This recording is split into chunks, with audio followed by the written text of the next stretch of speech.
My son looked me in the eye and told me I was not welcome at Christmas because I would embarrass his wife's rich parents. He stood in the doorway of the mansion I secretly paid for and closed the door in my face. He thought he was protecting his social status. He did not realize he was signing his financial death warrant. I did not scream. I did not beg. I simply walked away and made one phone call. 2 days later, my phone lit up with 25 missed calls and 14 frantic voicemails. They were not calling to apologize. They were calling because the bank had just sent a foreclosure notice and their perfect life was evaporating before their eyes. My name is Bernard Walsh. I am 72 years old. For the last 5 years, I have played the role of the quiet, retired father living on a pension. I drive a 10-year-old Ford truck with a dent in the bumper. I wear flannel shirts I bought on sale. I live in a small 2-bedroom house on the edge of town. To my neighbors, I am just old Barney, who fishes on weekends and visits his wife Grave on Sundays. To my son Jason and his wife Megan, I am an embarrassment, a relic, a wallet that has run dry. They do not know who I really am. They do not know that the commercial skyline of this city exists because I built it. They do not know that I sold my real estate empire a decade ago for numbers that would make their heads spin. And they certainly do not know that the mortgage company they fear so much is nothing more than a drawer in my private office. I parked my truck in the driveway of the sprawling colonial house in Connecticut. It was a cold December afternoon. The sky was the color of a bruised plum. Snow flurries swirled around the manicured hedges. I reached into the passenger seat and picked up the small velvet box. Inside was a vintage Rolex Daytona. It had belonged to my father. I had it restored for Jason. It was my way of trying to connect, to bridge the gap that had widened since he married Megan. I walked up the stone path. I noticed the salt had not been put down on the ice, a liability lawsuit waiting to happen. I made a mental note to remind Jason. I rang the doorbell. I could hear music inside. Jazz, expensive laughter. The door swung open. Megan stood there. She held a glass of champagne. She looked me up and down. Her eyes lingered on my worn boots. She did not smile. She did not step aside to let me in. Bernard. She said my name like it was a stain on her silk blouse.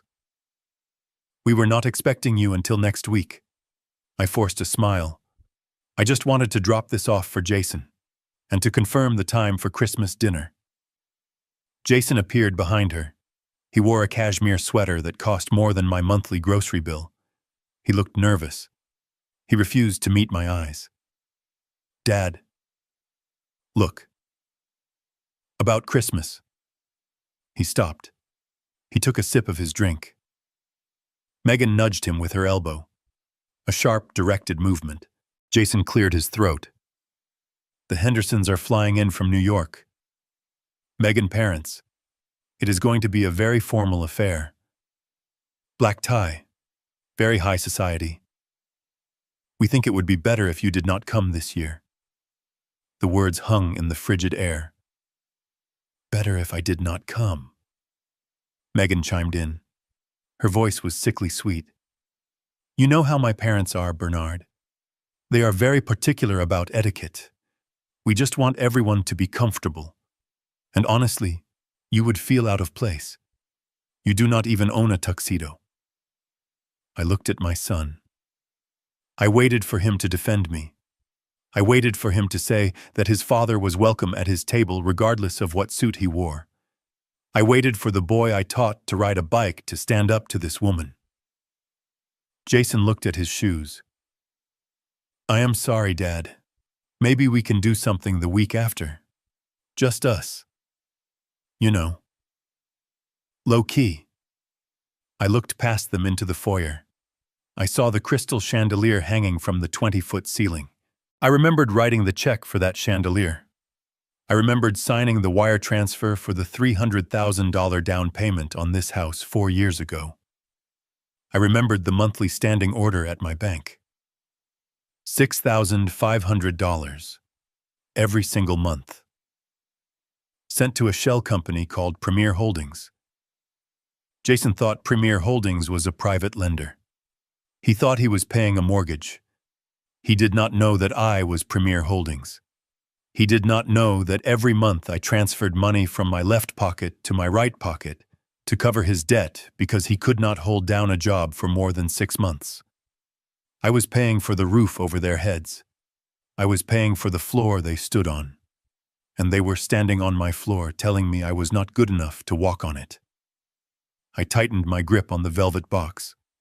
I did not hand it over. I slipped it back into my coat pocket. I understand, I said. My voice was steady. It betrayed nothing. Jason let out a breath he had been holding. Thanks for being reasonable, Dad. I knew you would get it. I get it perfectly. I turned around. I walked down the stone path. I did not look back. I heard the heavy oak door close behind me. The lock clicked. It was the sound of a bridge burning. I got into my truck. My hands were shaking. Not from the cold, from a rage so cold it burned.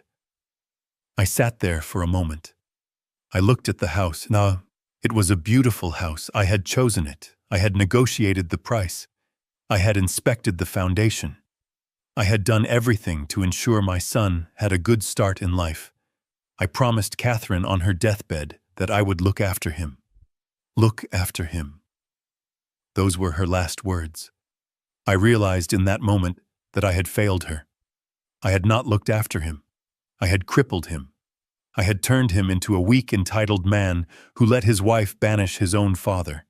I had cushioned him from reality for too long. It was time to introduce Jason to the real world. I started the engine. I did not drive home. I drove toward the city. The traffic was heavy, but I did not mind. My mind was working with a clarity I had not felt in years. I was not the sad old man they thought I was. I was Bernard Walsh, the man who ate competitors for breakfast in the 80s, the man who built skyscrapers. The sleeping giant had just been poked. I pulled into the underground parking garage of the First Merchant Bank. I did not park in the visitor section. I parked in the reserved spot marked private. The security guard recognized my truck. He nodded and lifted the gate instantly. I took the elevator to the top floor. The doors opened into a plush reception area. The receptionist looked up. Her eyes widened. Mr. Walsh. We were not expecting you. I walked past her. Is Leonard in? She scrambled to grab her phone. I will tell him you are here immediately. I pushed open the double mahogany doors to the corner office. Leonard Katz was on the phone. He was my lawyer and the trustee of my estate. He saw me and hung up on whoever he was talking to without a word. Bernard. To what do I owe this pleasure? Leonard stood up. He was a shark in a three-piece suit. He was the only person who knew the full extent of my assets. I sat down. I did not take off my coat. I want to make a change to my banking instructions. Leonard pulled out a notepad. He knew that look on my face. He had seen it 30 years ago when I hostilely took over the Remington development. Name it. I want to cancel the standing monthly transfer to Premier Holdings. Leonard stopped writing. He looked up. His pen hovered over the paper. Bernard. That is Jason mortgage payment. If you stop that transfer, the system will show a default. I know. If the internal system registers a default for more than 30 days, it triggers an automatic foreclosure process. That is how you wrote the bylaws for Premier Holdings. You made it ironclad so no one could exploit it. I know what I wrote, Leonard. Leonard leaned back. He studied me. He saw the fire in my eyes. He saw the hurt buried deep beneath the anger. What happened? He uninvited me from Christmas. He told me I was not good enough for his in-laws. He stood in the house I pay for and told me to leave. Leonard closed his eyes for a second. He nodded slowly. So we are teaching him a lesson. No. We are not teaching him a lesson. We are ending the charity. I am done, Leonard. I am done being the silent ATM. I am done being the embarrassment. If he wants to be a big man with a big house and a high society wife, he can pay for it himself. I checked the dates. The payment is due on the 1st. Today is the 20th. I usually send the money 2 weeks early to ensure clearance. Cancel it, I said. Cancel it now. And Leonard. Yes. Revoke the grace period. Leonard raised an eyebrow. That is aggressive. The standard contract allows for a 15-day grace period before notices are sent. Jason does not have a standard contract. He has a rent-to-own agreement disguised as a mortgage. I reviewed the paperwork last night in my head. Clause 14. Clause 14. Leonard whispered. The insolvency clause. Exactly. If the tenant fails to secure funding or misses a scheduled payment, the lender reserves the right to demand full repayment of the principal immediately or vacate the premises within 72 hours. You want to evoke Clause 14 on your son. I stood up. I walked to the window. I looked down at the city lights. He is not my son right now. He is a delinquent tenant, and I am a landlord who is tired of being stiffed. Do it. Leonard typed on his computer. The sound of the keys was like gunshots in the quiet office. It is done. The transfer is cancelled. The system will flag the account as past due at midnight tonight. The automated notices will go out tomorrow morning. Good. Bernard. Leonard asked softly. Are you sure? I touched the velvet box in my pocket. I felt the cold metal of the watch. I have never been more sure of anything. I left the bank. I felt lighter. The drive home was peaceful. I stopped at a diner and had a burger and a milkshake. I enjoyed every bite. I went home to my small house.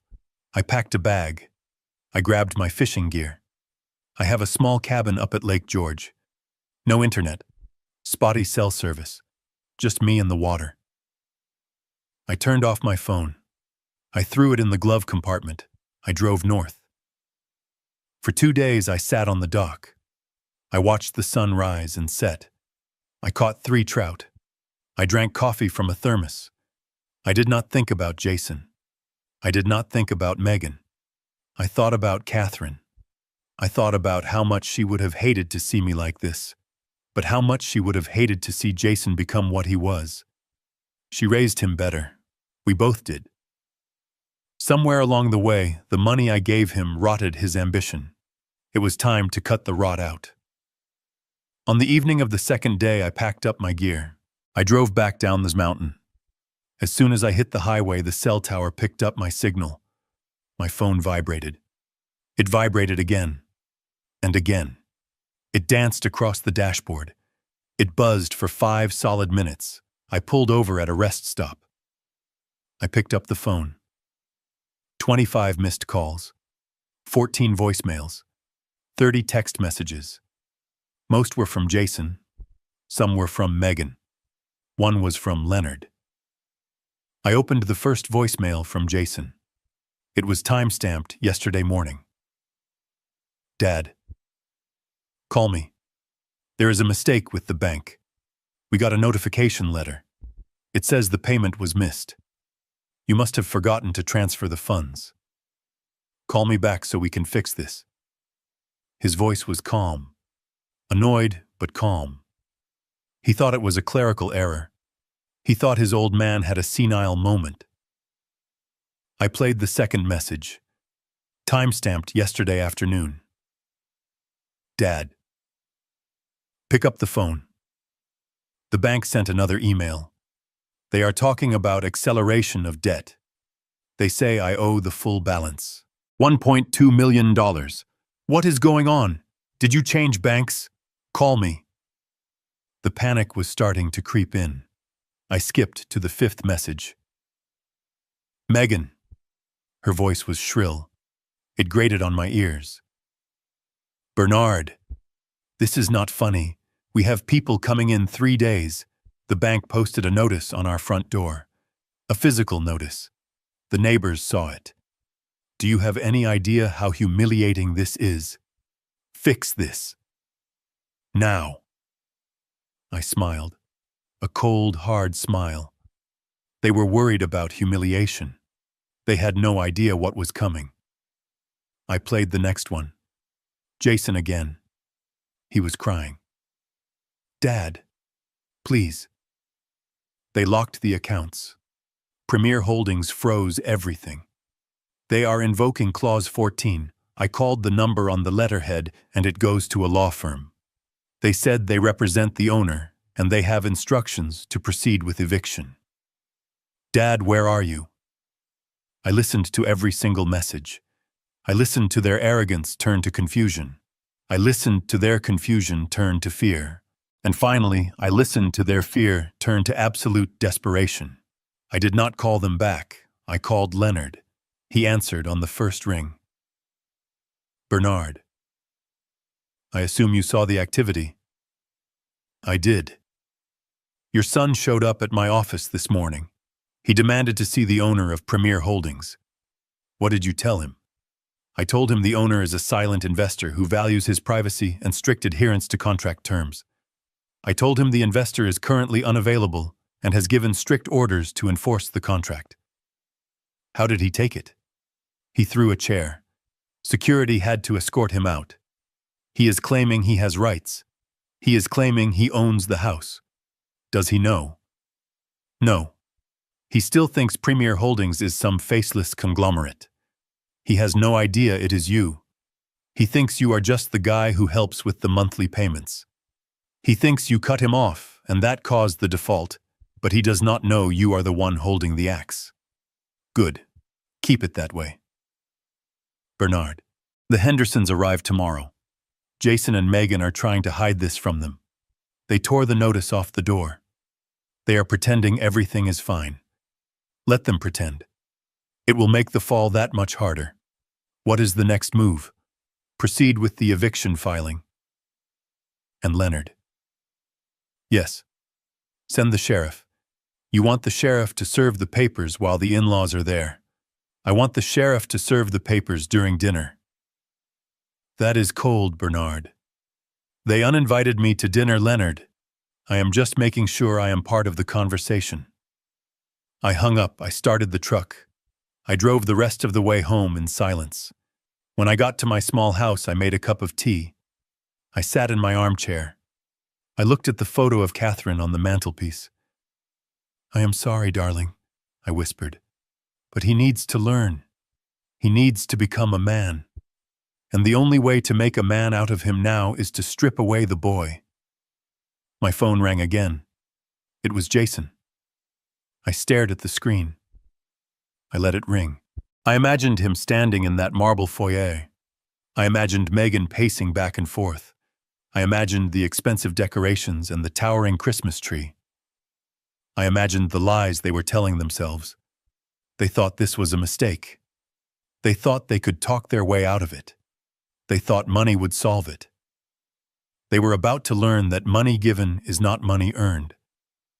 I picked up the phone. I did not answer. I sent a text message. I am busy. Do not call again. I blocked his number. I blocked Megan. Then I went to sleep. I slept like a baby. The next morning I woke up to a banging on my front door. I put on my robe. I walked to the door. I looked through the peephole. It was Jason. He looked terrible. His eyes were red. His hair was a mess. He was wearing the same clothes he had on in the last voicemail. Megan was with him. She was wearing sunglasses, but I could see the puffiness of her face. I opened the door. Dad. Jason pushed past me.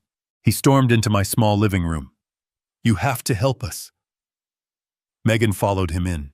She looked around my house with that same disdain she showed 3 days ago. It is a disaster, Bernard, she said. A complete disaster. The bank is crazy.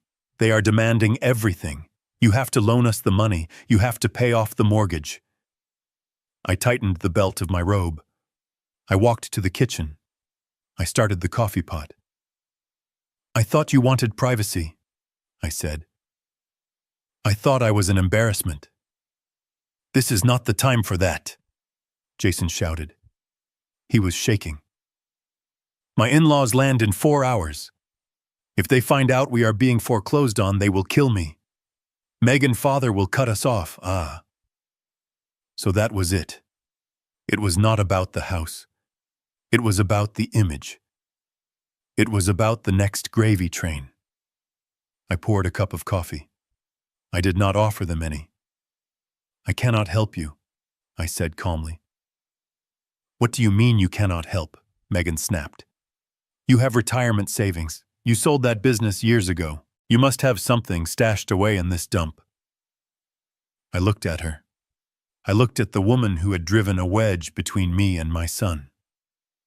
I spent it, I said. You what? Jason stared at me. I spent it. Traveling, medical bills, life, the monthly payments I was sending you. That was the last of it. The well is dry, Jason. I lied. I had millions in liquid assets sitting in accounts they knew nothing about. But they did not deserve the truth. Jason's face went white.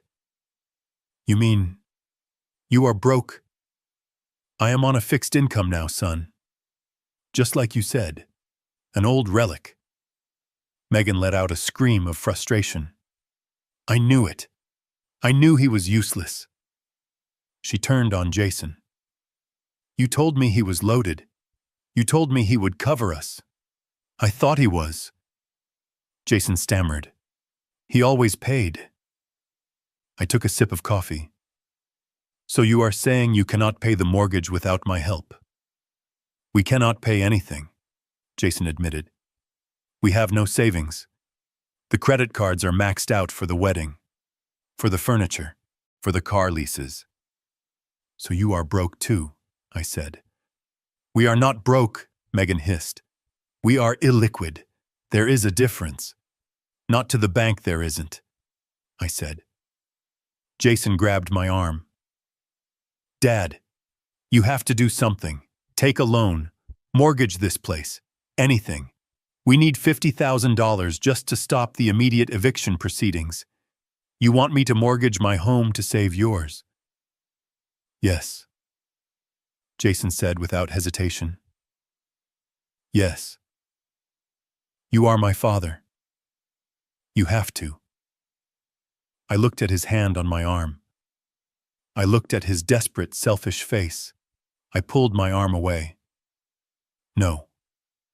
What? No. I will not mortgage my home. I will not take a loan. I will not give you another dime. You uninvited me from your life. You made it clear where I stand. Now you can stand on your own 2 feet. Dad, please. The Hendersons.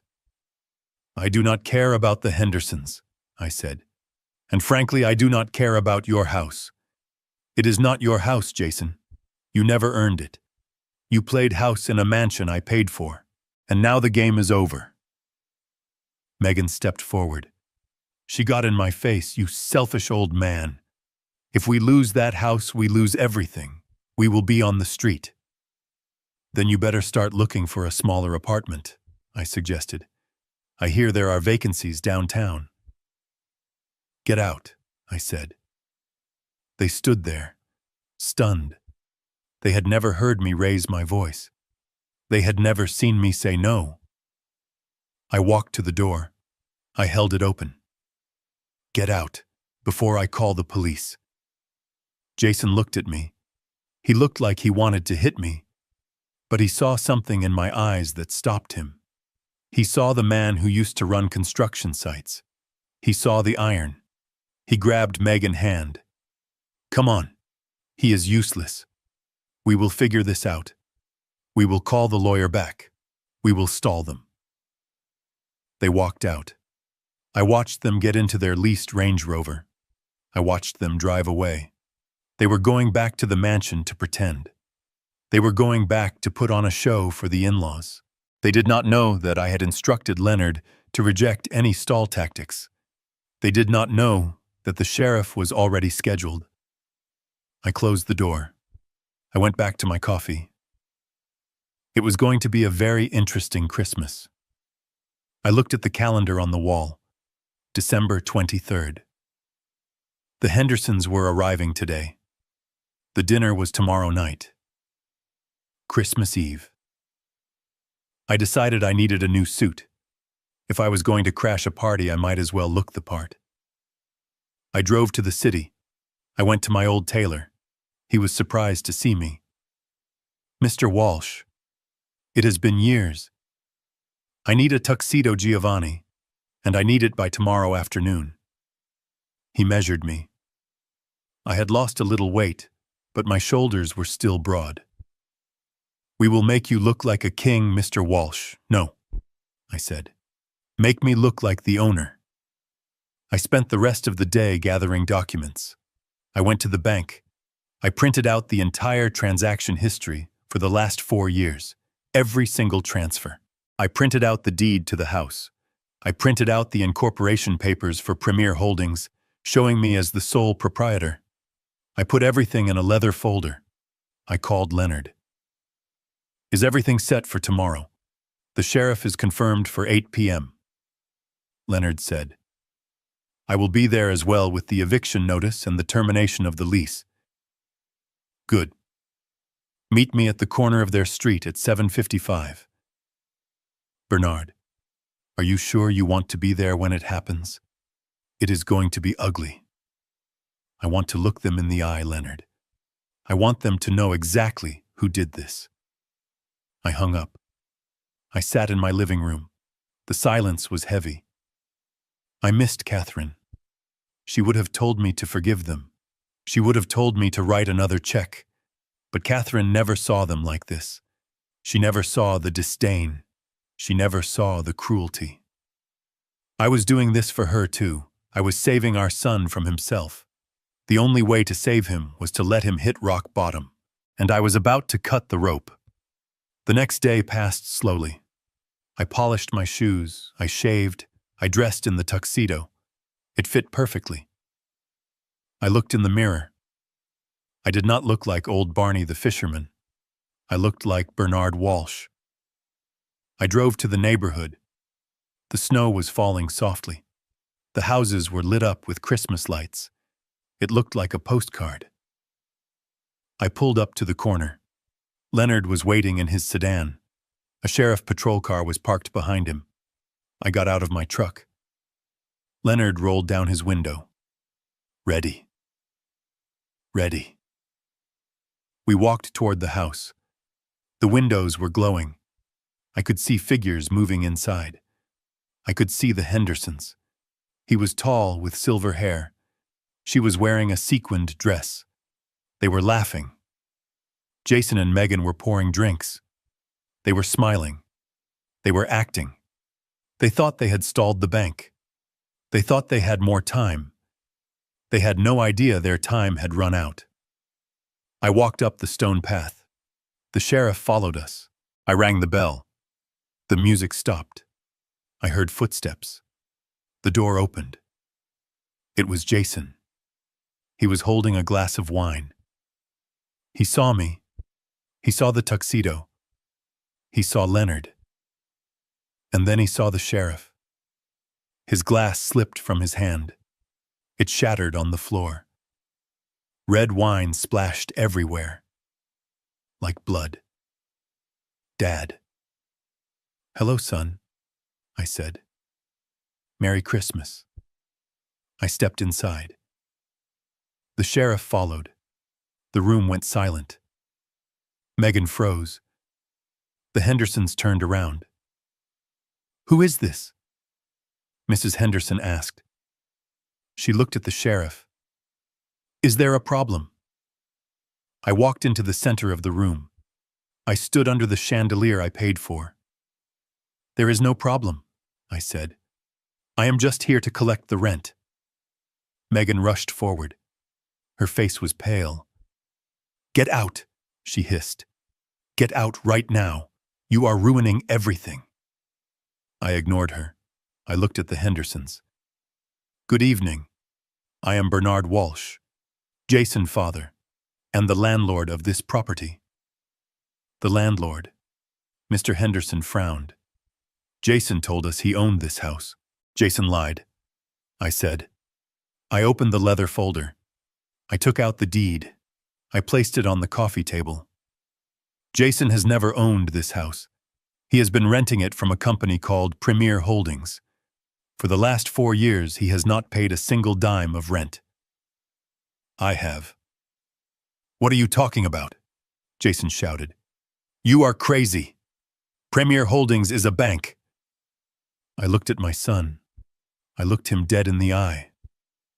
I am Premier Holdings Jason. The room spun. I could see it on his face. The realization. The horror. You, me. I created the company to buy the house so you could pretend to be a big shot. I paid the mortgage every month so you could lease the Range Rover and buy the designer clothes. I supported you. And then I turned to Megan. And you slapped me in the face with your ingratitude. You uninvited me from my own house. You treated me like a beggar. Well, the beggar is calling in the debt. Leonard stepped forward. He handed Jason the papers. This is a notice of immediate eviction pursuant to Clause 14 of your lease agreement. You are in default. You have 72 hours to vacate the premises. The sheriff stepped forward. I am here to ensure that the notice is served and to keep the peace. You have been served, Mr. Walsh. Mrs. Henderson gasped. She looked at Megan. Is this true? Do you not own this house? Megan was shaking. She could not speak. Mr. Henderson stood up. He looked at Jason with disgust. You told me you were a partner in a firm. You told me your assets were diversified. You are telling me you are living on an allowance from your father. Jason looked down. He was crying, Dad. Please, not now, not in front of them. This is exactly the time, Jason, I said. You wanted a formal affair. You wanted high society. Well, high society pays its bills. I looked around the room. I am canceling the lease. I am selling the house. And I am cutting off the funds. As of this moment, you are on your own. I turned to the Hendersons. I apologize for the interruption. Please enjoy your dinner. I believe Jason has paid for the catering. At least I hope he has.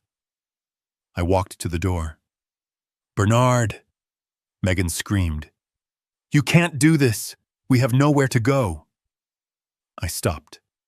I looked back at her. I hear the Motel 6 has vacancies. It is very affordable.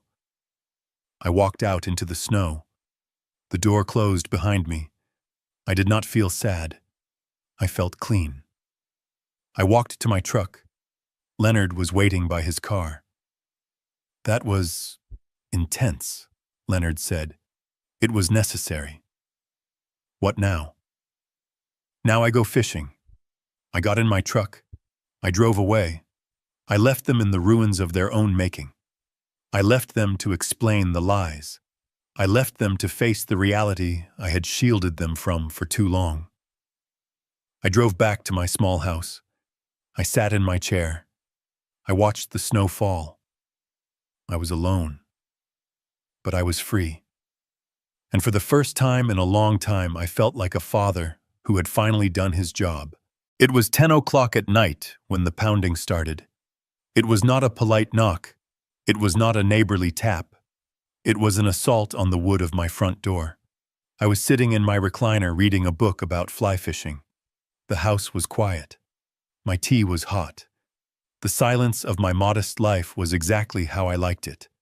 I did not rush. I placed a bookmark in my page. I set my mug on the coaster. I stood up slowly, feeling the stiffness in my knees that comes with 72 years of life on construction sites. The pounding continued. It was frantic now, accompanied by the muffled sound of shouting. I unlocked the deadbolt and pulled the door open. Jason and Megan practically fell into my living room. The cold night air rushed in behind them, carrying the scent of snow and expensive perfume. They looked out of place in my small entryway. Jason was wearing a designer coat that was unbuttoned, revealing his disheveled suit. Megan was in a fur stole, her face twisted into a mask of pure panic and rage. My living room is small, the carpet is old, the furniture is practical. Standing there amidst my simple life, they looked like aliens who had crash-landed on a planet they deemed beneath them. Do you have any idea what time it is? I asked. I did not raise my voice. I did not offer them a seat. Megan ignored the question. She stepped forward, her heels digging into my rug. She pulled a crumpled piece of paper from her purse and shook it in my face. Do you see this? She screamed. Do you see what was taped to our front door when we got home from dinner? A foreclosure notice, Bernard. A bright orange sticker telling the whole neighborhood that we are deadbeats. I looked at the paper. I did not need to read it. I knew exactly what it said. I had instructed Leonard to have it posted an hour ago. It looks like a notice of default, I said calmly. Megan let out a sound that was half laugh, half shriek. My parents land in 12 hours. 12 hours, Bernard. The Hendersons are coming from Manhattan. If they pull up to the driveway and see a sheriff lock on the door or a notice on the glass, do you have any idea how humiliated we will be? We will be the laughingstock of the country club. I walked past her to the kitchen. I poured the rest of my tea down the sink. I fail to see how this is my problem. Jason stepped in front of me. He looked desperate. The arrogance from 3 days ago was gone, replaced by the sweaty fear of a man watching his house of cards collapse. Dad, stop it. Stop playing games. We called the number on the notice. They said Premier Holdings has accelerated the debt. They demanded the full balance. $1.5 million. You have to call them. You have to wire the money. You have to fix this tonight. I turned and leaned against the counter. I crossed my arms over my chest. I cannot do that, Jason. Why not? You paid it every month for 4 years. You set this up. You made us dependent on this arrangement. I corrected him. I did not make you dependent. I offered you a hand up. You turned it into a hammock. And 3 days ago, you looked me in the eye and told me I was an embarrassment. You told me my presence would ruin your perfect Christmas. That was just stress, Dad. Jason ran a hand through his hair. You know how Megan gets when her parents visit. We did not mean it. Oh, you meant it, I said. You meant every word. You said I was not good enough for high society. So I did what you asked. I stepped back. I stopped interfering. I stopped paying. I am respecting your privacy, Jason. Megan stormed into the kitchen. Her face was red. Respecting our privacy. You are ruining our lives. You are a selfish, bitter old man. You are sitting here in this dump hoarding your money through while we are about to lose everything. This dump, I said, looking around my clean, well-maintained kitchen, is paid for. I own every nail and every board. Can you say the same about your palace? Jason slammed his hand on the counter. The cups in the cabinet rattled. Dad, you have to have the money. You sold Walsh Development 10 years ago. It was the biggest deal in the state. $30 million. Where is it? Where is the money? I looked at my son. I looked at the man who stood in my kitchen demanding a fortune he had never earned. He thought I was a miser. He thought I was sitting on a dragon hoard of gold just to spite him. He did not know, he did not remember. 10 years ago, I sold my company not because I wanted to retire, but because Jason had called me from a warehouse in Las Vegas. He was crying. He had gotten involved with people who did not use lawyers to settle disputes. He had gambled away money he did not have. $2 million in 3 nights. They were going to kill him. I liquidated everything. I sold my life work in a fire sale to get the cash fast. I flew to Vegas with a duffel bag. I bought my son life back. I paid off the bookies. I paid off the casinos. And then I paid for the rehab, and the lawyers for the drunk driving charges that followed, and the settlements for the businesses he started and crashed. I had spent nearly $20 million cleaning up Jason messes over the last decade. The rest I had put into the trust that bought his house. The money I had left was my own. It was my safety net, and he wanted that too. But I could not tell him that. I could not tell him that his inheritance was already spent on his survival. If I told him, he would know I saved him, and he would never learn to save himself. I spent it, I lied. You spent $30 million, Jason shouted. On what? Look at you. You wear boots from Walmart. You drive a truck with rust on the wheel wells. You do not travel. You do not buy art. Where did it go? Bad investments, I said. The market is a fickle thing. Megan scoffed. You are lying. You have it stashed somewhere. You are just punishing us because we didn't want you at the party. You are petty. I walked out of the kitchen back into the living room. I picked up my book. Think what you want. But the bank is closed. My checkbook is closed. And frankly, my patience is closed. Jason followed me. He grabbed my shoulder and spun me around. For a second, I saw violence in his eyes. He was cornered. He was terrified. Dad, listen to me. I cannot lose that house. It is not just about living there. I used the address to get investors for my new startup. If they find out I am being evicted for non-payment, they will pull their funding. I will be ruined. I will go to jail for fraud, Dad. I listed the house as an asset. My heart stopped for a beat. You did what? I listed the house as my asset. On the loan applications, I told them I owned it free and clear. I stared at him. The stupidity was breathtaking. The house was in the name of the trust. He had committed bank fraud. He had committed securities fraud, and he wanted me to bail him out again. This was the pattern. He dug a hole. I threw him a rope. He used the rope to hang himself. Not this time. That sounds like a serious legal matter, Jason.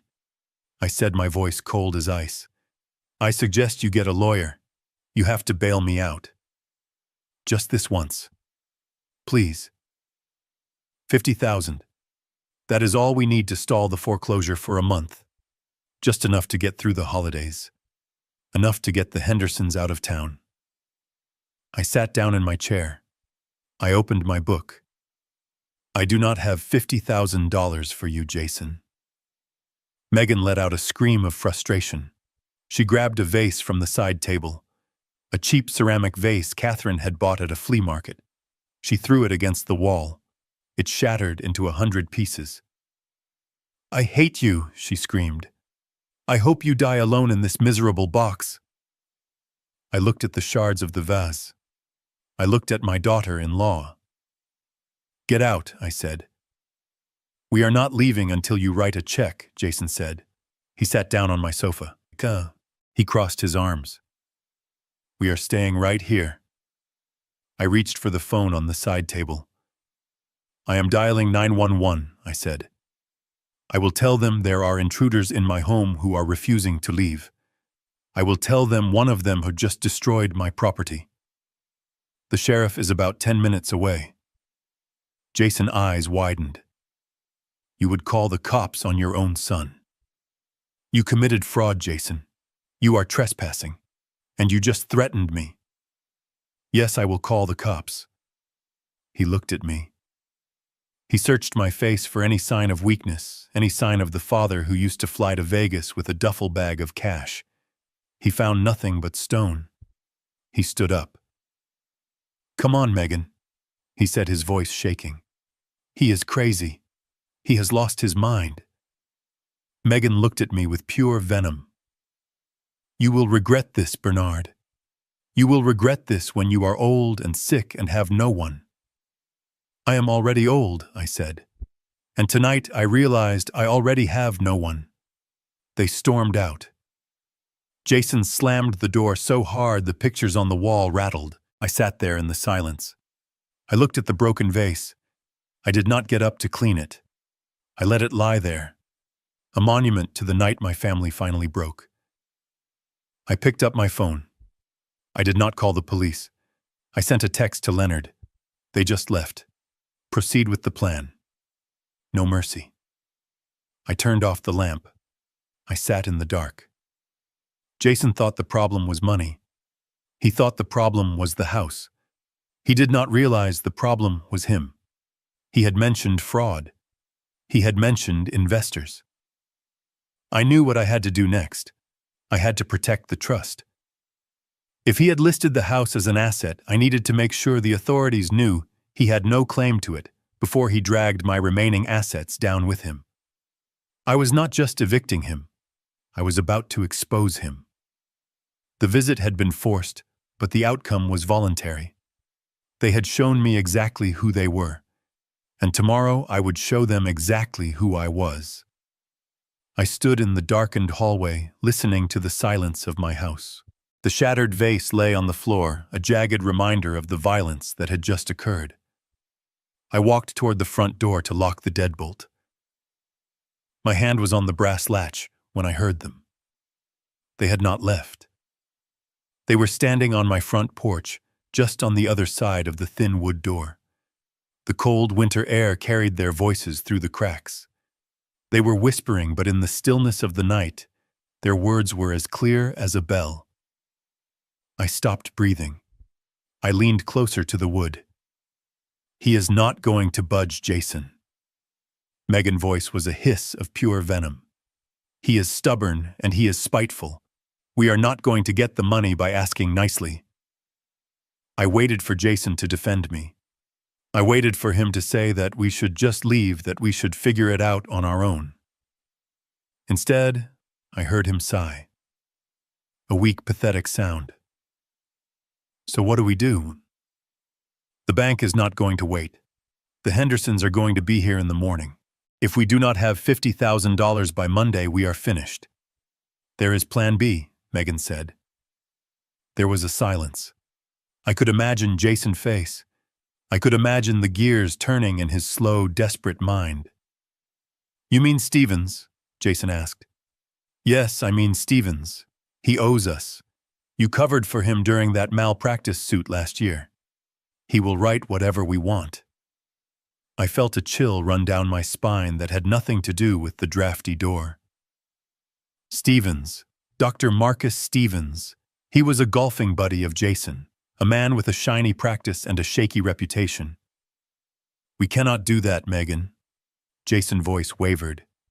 "That is nuclear. Do you have a better idea? Do you want to be homeless? Do you want to tell my father that you are a fraud? Look at him, Jason. He lives in this tiny house. He hoards his money. He threw us out in the snow. He is erratic. He is aggressive. He is just angry, Megan. He is not crazy, is he? He claims he spent $30 million. He claims he is broke, but refuses to mortgage a paid-off house to help his only son. He is delusional. He is paranoid. Those are clinical symptoms, Jason." I gripped the doorknob. My knuckles turned white. They were not just talking about money anymore. They were building a narrative. If Dr. Stevens signs an affidavit stating that Bernard Walsh is suffering from early-onset dementia and is a danger to his own financial well-being, we can file for emergency temporary guardianship. Megan said it so smoothly. She had rehearsed this. "We can get an emergency court order. It freezes his assets. It puts you in control as the next of kin. We can access the accounts to pay the mortgage. We can sell this dump he lives in. We can put him somewhere safe where he cannot hurt us or himself anymore." Guardianship.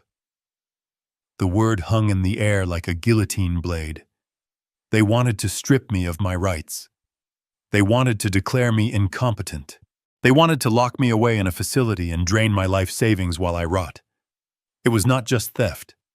It was an execution. But it will take time, Jason said. Not with an emergency order. We can have it by Monday morning. We just need to trigger an incident. Something that proves he is unstable. Calling the cops on his own son tonight. That is a good start. We can tell the judge he was hallucinating. We can say he threatened us with a weapon. Who are they going to believe? A successful young couple or a lonely old man who shouts at his family on Christmas? I stepped back from the door. My heart was hammering against my ribs. I felt sick, physically sick. I had raised this boy. I had wiped his nose. I had taught him to fish. And now he was standing on my porch plotting to erase me. Do it, Jason said. Call Stevens in the morning. They walked down the steps. I heard the car door slam. I heard the engine roar to life. I did not move for a long time. I stared at the door. They thought I was a senile old man. They thought I was erratic. They thought I was vulnerable. They had made a fatal calculation error. They assumed my silence was weakness. They assumed my simple life was a sign of decay. I went to the kitchen. I did not turn on the lights. I drank a glass of water standing over the sink. My hands were steady now. The shock had passed, replaced by a cold, mechanical resolve. They wanted to play the medical game. Fine. I would play it better. I did not sleep. I spent the night organizing my files. I pulled my medical records from the last 5 years. Clean. Perfect. I printed out my investment logs. Complex financial maneuvers that required a razor-sharp mind. At 6 a.m, I shaved. I put on my best suit. I drove into the city. I did not go to my usual doctor. I went to the University Research Hospital, the best in the state. I walked into the neurology department at 7:30. I requested a comprehensive cognitive evaluation. I told them I was updating my estate planning and required absolute proof of competency to prevent future litigation. It was the truth. I paid out of pocket for an expedited review. The first doctor was a woman named Dr. Aris. She was young, brilliant, and thorough. She put me through a battery of tests that would have exhausted a man half my age. Memory recall, pattern recognition, logic puzzles. I sat in the sterile room. I focused. I channeled every ounce of my old business acumen. I memorized lists of words. I solved complex equations in my head. I drew complex geometric shapes from memory. Dr. Aris looked at my results. She looked at me. Mr. Walsh, your cognitive processing speed is in the 99th percentile for your age group. Frankly, you are sharper than most of my grad students. I need that in writing, I said. And I need you to certify that I am free of any signs of dementia, Alzheimer, or cognitive decline. She wrote the report. I took it. I was not done. At 10 o'clock, I went to a forensic psychiatrist, Dr. Thorne, a man who testified in high-profile criminal cases. He knew how to spot a liar. He knew how to spot a manipulator. I sat on his leather couch. We talked for 2 hours. We talked about politics. We talked about the real estate market. We talked about history. He was probing, looking for cracks, looking for paranoia, looking for the erratic behavior Megan claimed I had. I told him exactly why I was there. I told him my son was attempting a hostile takeover of my life. Dr. Thorne took notes. He watched my body language. At the end of the session, he handed me a sealed letter. In my professional opinion, you are fully competent-oriented and demonstrating high-level executive functioning. Any claim of incapacity would be medically baseless. I took the letter. 2 down. I went to a third specialist, a geriatrician who specialized in elder abuse cases. I wanted a physical exam. I wanted documentation that I was not frail. I wanted proof that I was physically capable of caring for myself. By 3 o'clock in the afternoon, I had a folder thick with medical evidence. I had brain scans. I had psychological evaluations. I had blood work. I sat in my truck in the hospital parking lot. I looked at the papers. These were my shield. If Jason and Megan tried to drag me before a judge, I would not just defend myself. I would humiliate them. I would present irrefutable proof from the top specialists in the state while they waved a forged note from a corrupt strip mall doctor. I took out my phone. I took photos of every document. I emailed them to Leonard. I called him. Bernard. Leonard answered. I got the files. This is impressive. Why did you do this? Because I heard them, Leonard. I heard them last night. They are planning to file for guardianship. They are going to use a doctor named Stevens to claim I am incompetent. Leonard cursed softly. That is a dirty play. That is the dirtiest play in the book. It is. And now we are ready for it. If they file, if they even whisper the word guardianship to a judge, I want you to drop these documents on the bench. And then I want you to file a counter motion for malicious prosecution and conspiracy to commit fraud. I will have the paperwork drafted tonight. Bernard, this changes things. This is not just a financial dispute anymore. This is war. They wanted a war, Leonard. I am just bringing the ammunition. I hung up.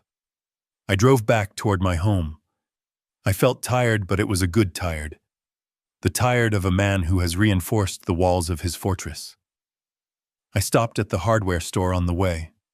I bought a new deadbolt, a heavy-duty one, and I bought 4 security cameras, the kind that record audio and upload to the cloud instantly. I drove past Jason's house. I saw the rental cars in the driveway. The Hendersons had arrived. I saw shadows moving in the windows. I imagined them drinking wine. I imagined Megan smiling that fake smile, pretending her life wasn't crumbling. I imagined Jason sweating in his expensive suit, wondering when the hammer would drop. They were celebrating Christmas Eve. They were toasting to family. They had no idea that while they were clinking glasses, I had spent the day ensuring that their plan B would blow up in their faces. I went home. I installed the cameras, one on the porch, one in the living room, one in the kitchen. If they came back, I would have it all in 4K resolution. I sat down in my chair. I looked at the folder of medical records. It was a strange thing to have to prove your own sanity. It was a violation. It made me feel small for a moment. It made me question everything. Was I hard to live with? Was I difficult? I looked at Catherine's photo. No. I was not difficult. I was just done being used. I checked my email. Leonard had replied, received and filed. I also did a background check on Dr. Stevens. He has 2 reprimands from the medical board for overprescribing. If he signs anything against you, we will have his license by lunch. I smiled. The trap was set. Now I just had to wait for them to walk into it. Tomorrow was Christmas Eve, the night of the big dinner, the night they wanted me to stay away from. I looked at the tuxedo hanging on my bedroom door. They wanted to declare me incompetent. They wanted to say I didn't know what was happening. When I walked into that party tomorrow night, I would be the most lucid person in the room, and I would deliver a reality check they would never forget. I sat at my kitchen table watching the feed from the security cameras I had just installed. The screen showed my empty porch.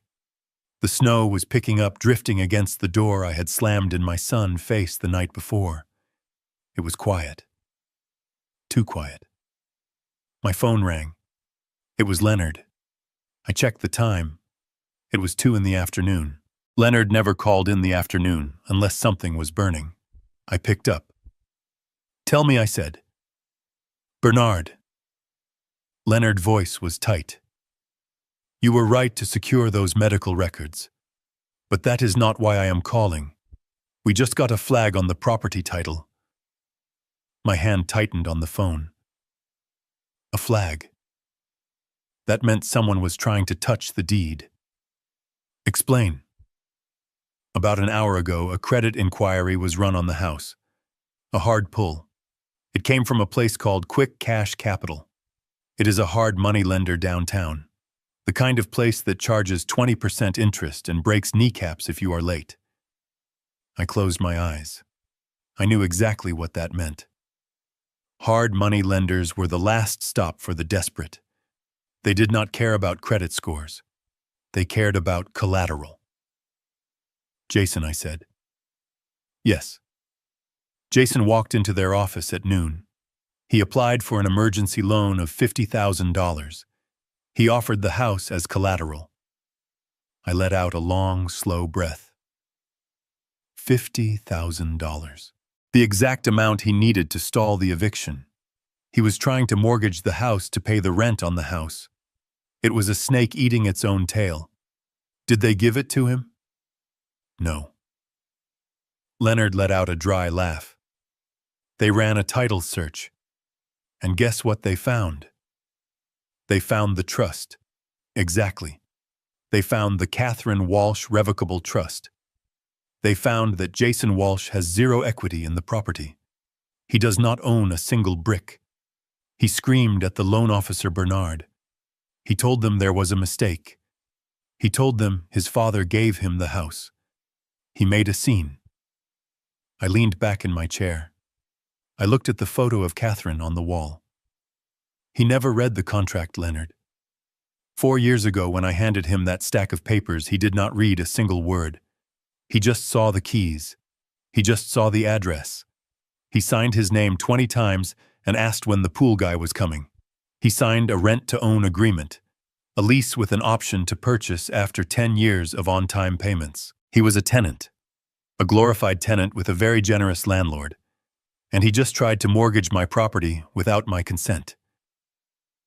That is fraud, Bernard, Leonard said. Attempted mortgage fraud. It is a felony. If that lender wanted to press charges, they could. They won't, I said. They just kicked him out. But Leonard, this gives us leverage. It gives us the nuclear option. I stood up. I walked to the window. I looked out at the gray sky. I remembered the day I bought that house. I remembered standing in the empty foyer with the realtor. I had the check in my pocket. I had debated putting the house in Jason's name. It would have been easier. It would have been a clean gift. But then I remembered the warehouse in Vegas. I remembered the businesses he started that evaporated into thin air. I remembered the way money burned a hole in his pocket. If I gave him the deed, he would leverage it.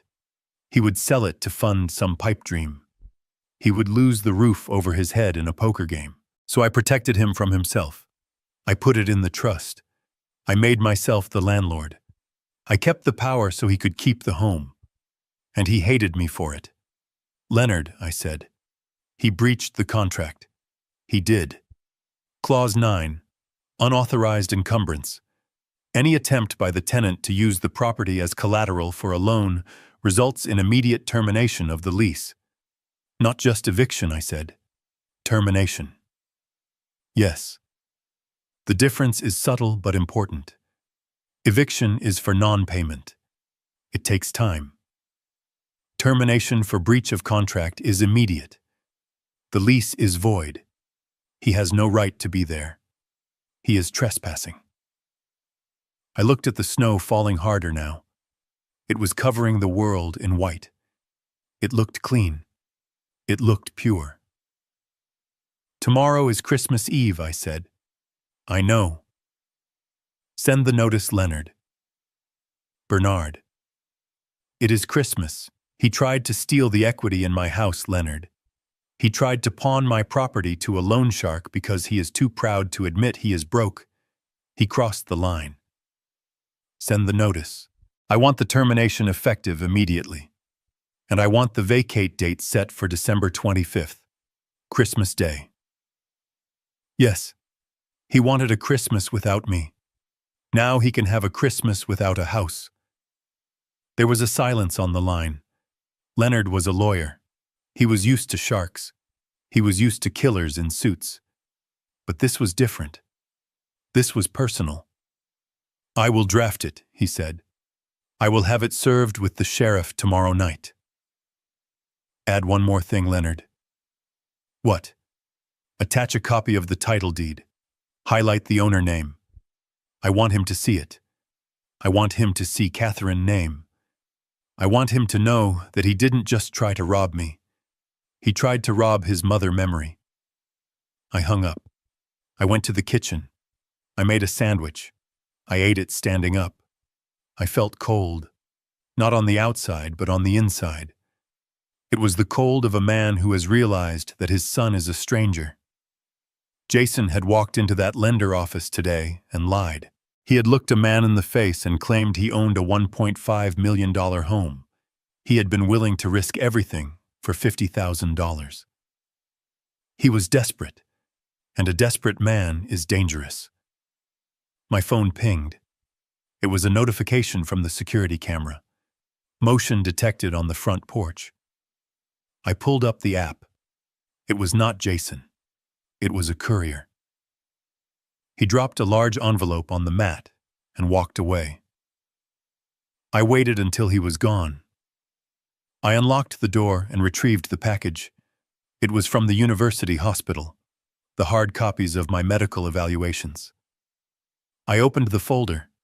I looked at the brain scans, the charts, the doctor's signatures.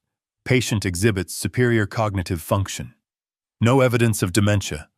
Fully competent to manage financial and personal affairs. I laid them out on the table next to the picture of Catherine. They were my armor. Jason was running around town trying to prove I was crazy.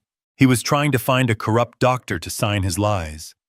He was trying to mortgage a house he did not own. He was flailing. He was drowning. And I was the one who had pulled the plug on the drain. I sat there for a long time. The house grew dark. I did not turn on the lights. I thought about the boy who used to sit on my lap and ask for stories about building skyscrapers. I thought about the teenager who worked summers carrying lumber on my sites, complaining about the heat, but spending his paychecks on gifts for his mother. Where had that boy gone? He had been swallowed by the entitlement. He had been eaten alive by the need to keep up appearances. He had married a woman who fed the beast instead of starving it. I was not doing this to hurt him. I told myself that. I repeated it like a mantra. I was doing this to break the cycle. If I bailed him out now, he would learn nothing. He would learn that fraud is a viable solution. He would learn that Daddy always fixes it. He had to hit the bottom. He had to feel the concrete. I picked up my phone. I sent a text to Megan. I know about the credit inquiry. I know about the loan application. Stop digging. I did not wait for a reply. I knew she would scream. I knew she would panic. They were trapped. They had the Hendersons arriving in hours. They had no money. They had no credit. And now they knew that I knew they were frauds. The game of pretend was over. I went to my closet. I took out the tuxedo I had bought.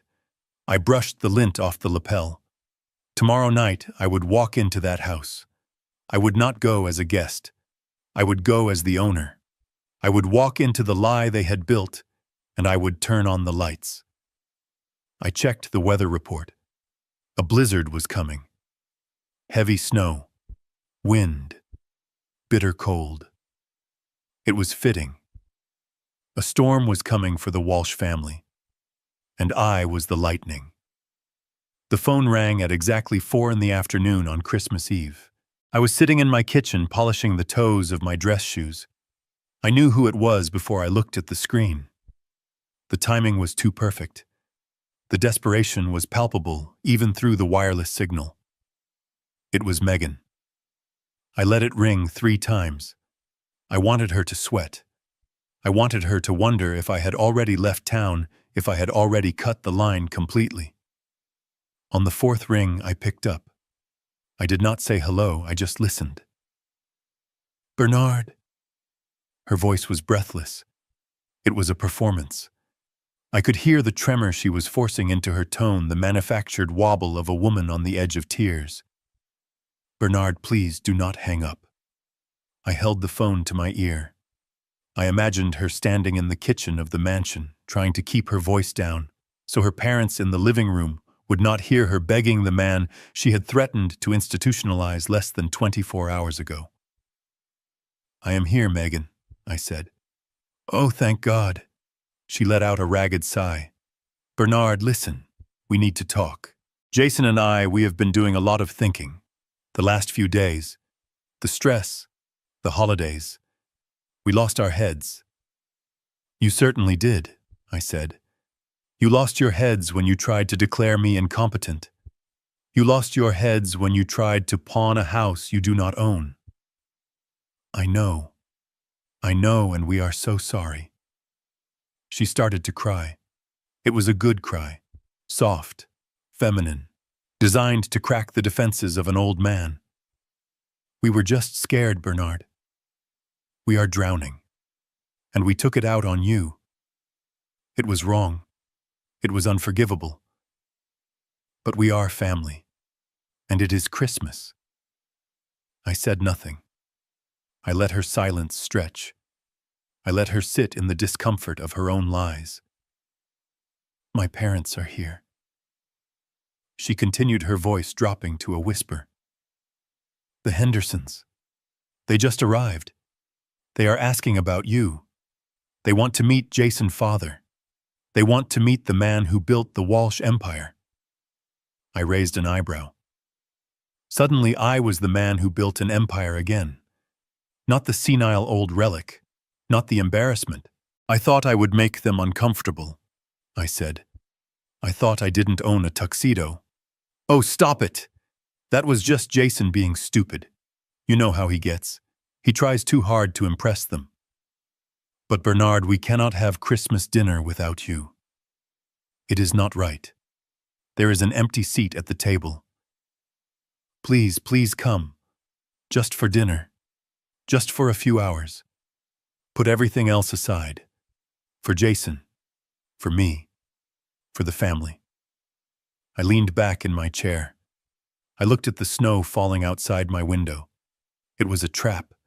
It was a beautiful, glittering bear trap. Megan did not want me there for the turkey. She did not want me there for the carols. She wanted me there because she had run out of options. The hard money lender had turned them down. The bank had locked them out.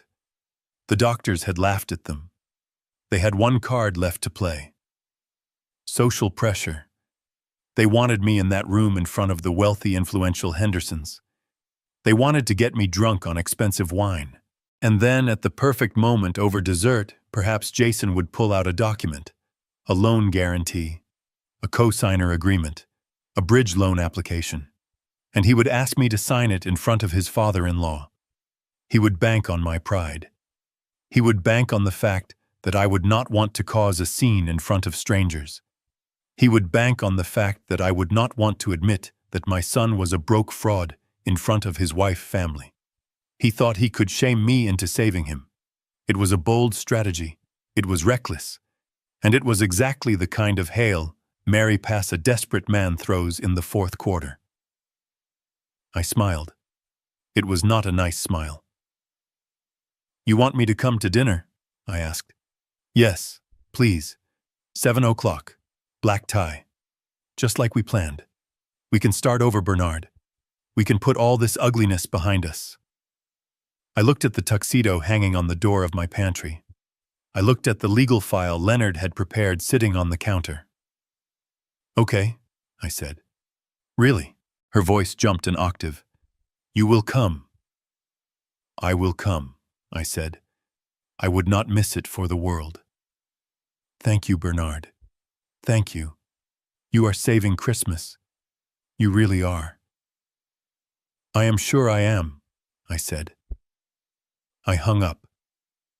I sat there for a moment, feeling the weight of the moment. They thought they had won. They thought the old man had folded. They thought they had reeled me back in with a few tears and a guilt trip. They did not know that I wasn't coming to save Christmas. I was coming to burn the tree down. I stood up and went to the bedroom. I took a shower. I scrubbed my skin until it was pink. I wanted to wash off the feeling of their desperation. I wanted to be clean for what came next. I shaved carefully. I trimmed my mustache. I splashed on the cologne Catherine used to buy me, the smell of sandalwood and old money. I went to the living room and took the tuxedo out of the garment bag. It was a midnight blue bespoke suit, Italian wool silk lapels. It cost more than Jason's first car. I put on the crisp white shirt. I fastened the pearl studs. I tied the bow tie. My fingers were nimble. I did not shake. I slid into the jacket. It fit like a second skin. It made me stand taller. It made me look like the predator I used to be before retirement softened my edges. I opened the safe in the floor of my closet. I took out the velvet box containing the Patek Philippe watch I had bought for myself when I sold the company. I strapped it to my wrist. I took out the gold money clip. I filled it with crisp $100 bills. I looked in the mirror. Old Barney the fisherman was gone. The man staring back at me was Bernard Walsh, the man who renegotiated steel contracts while eating a sandwich, the man who fired 300 people in a single afternoon to save a company. I walked to the kitchen table. I picked up the leather folder Leonard had given me. Inside were the eviction papers, the termination of lease notice, the proof of Jason fraud, the medical certificates proving my sanity. I slipped the folder into a discreet black briefcase. I walked out to my truck. The snow was falling harder now, covering the world in a blanket of white silence. My truck looked ridiculous next to my tuxedo, a workhorse carrying a king. I started the engine. The heater rattled, then roared to life. I drove slowly toward the wealthy side of town. The houses got bigger. The lights got brighter. The fences got higher. I turned onto the street where my money lived.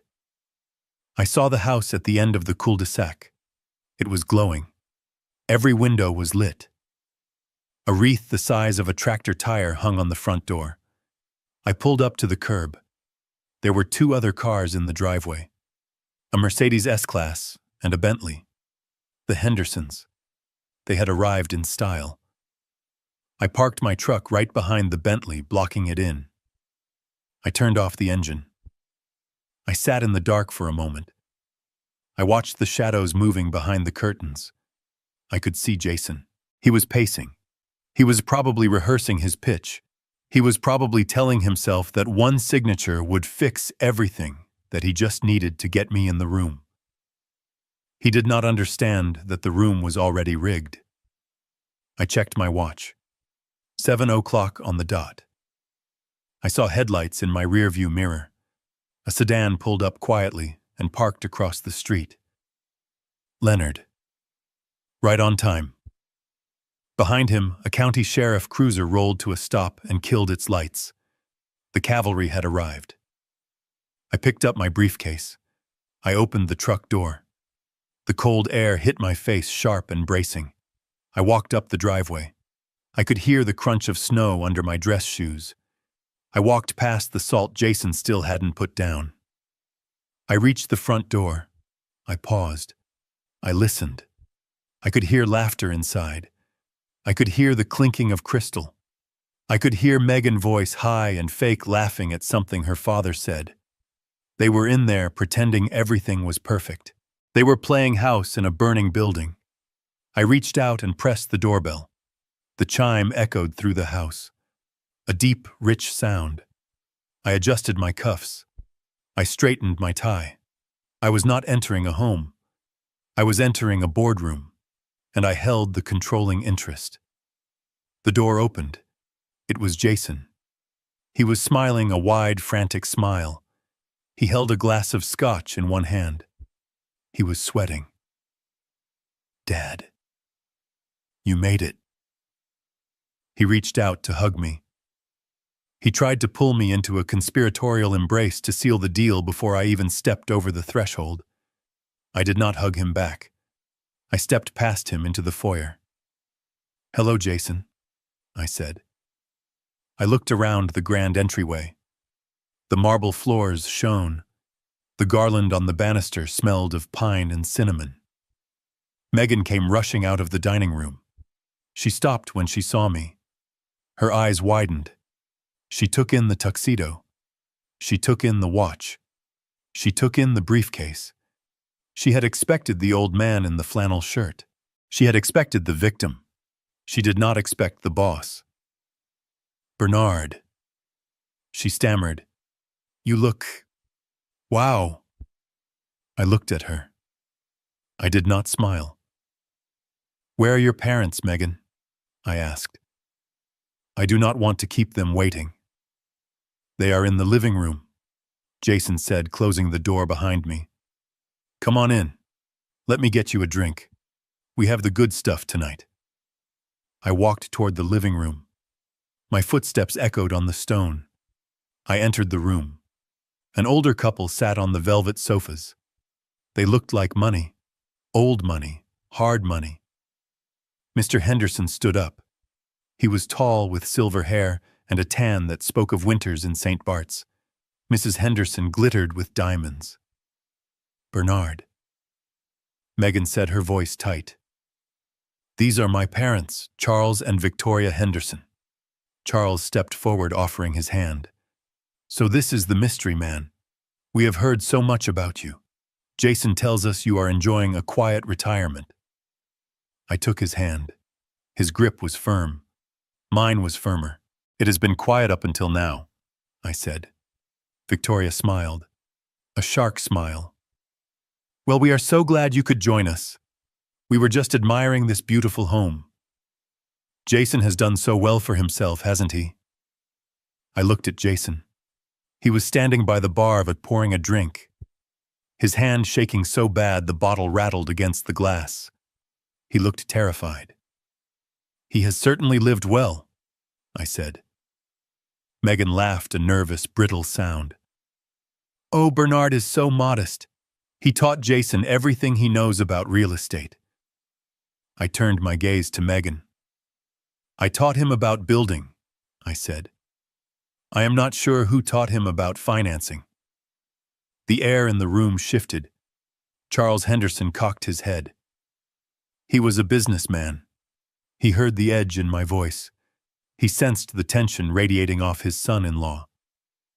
Well, Charles said, let us have a toast to family and to success.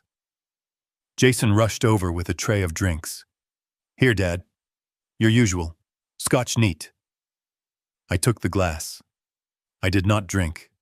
To reality, I said, raising my glass. They all paused. They clinked glasses uncertainly.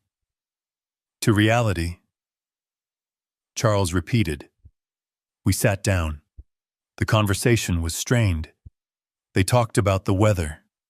They talked about their flight. They talked about the opera. I sat in the wingback chair, my briefcase at my feet. I watched them. I waited.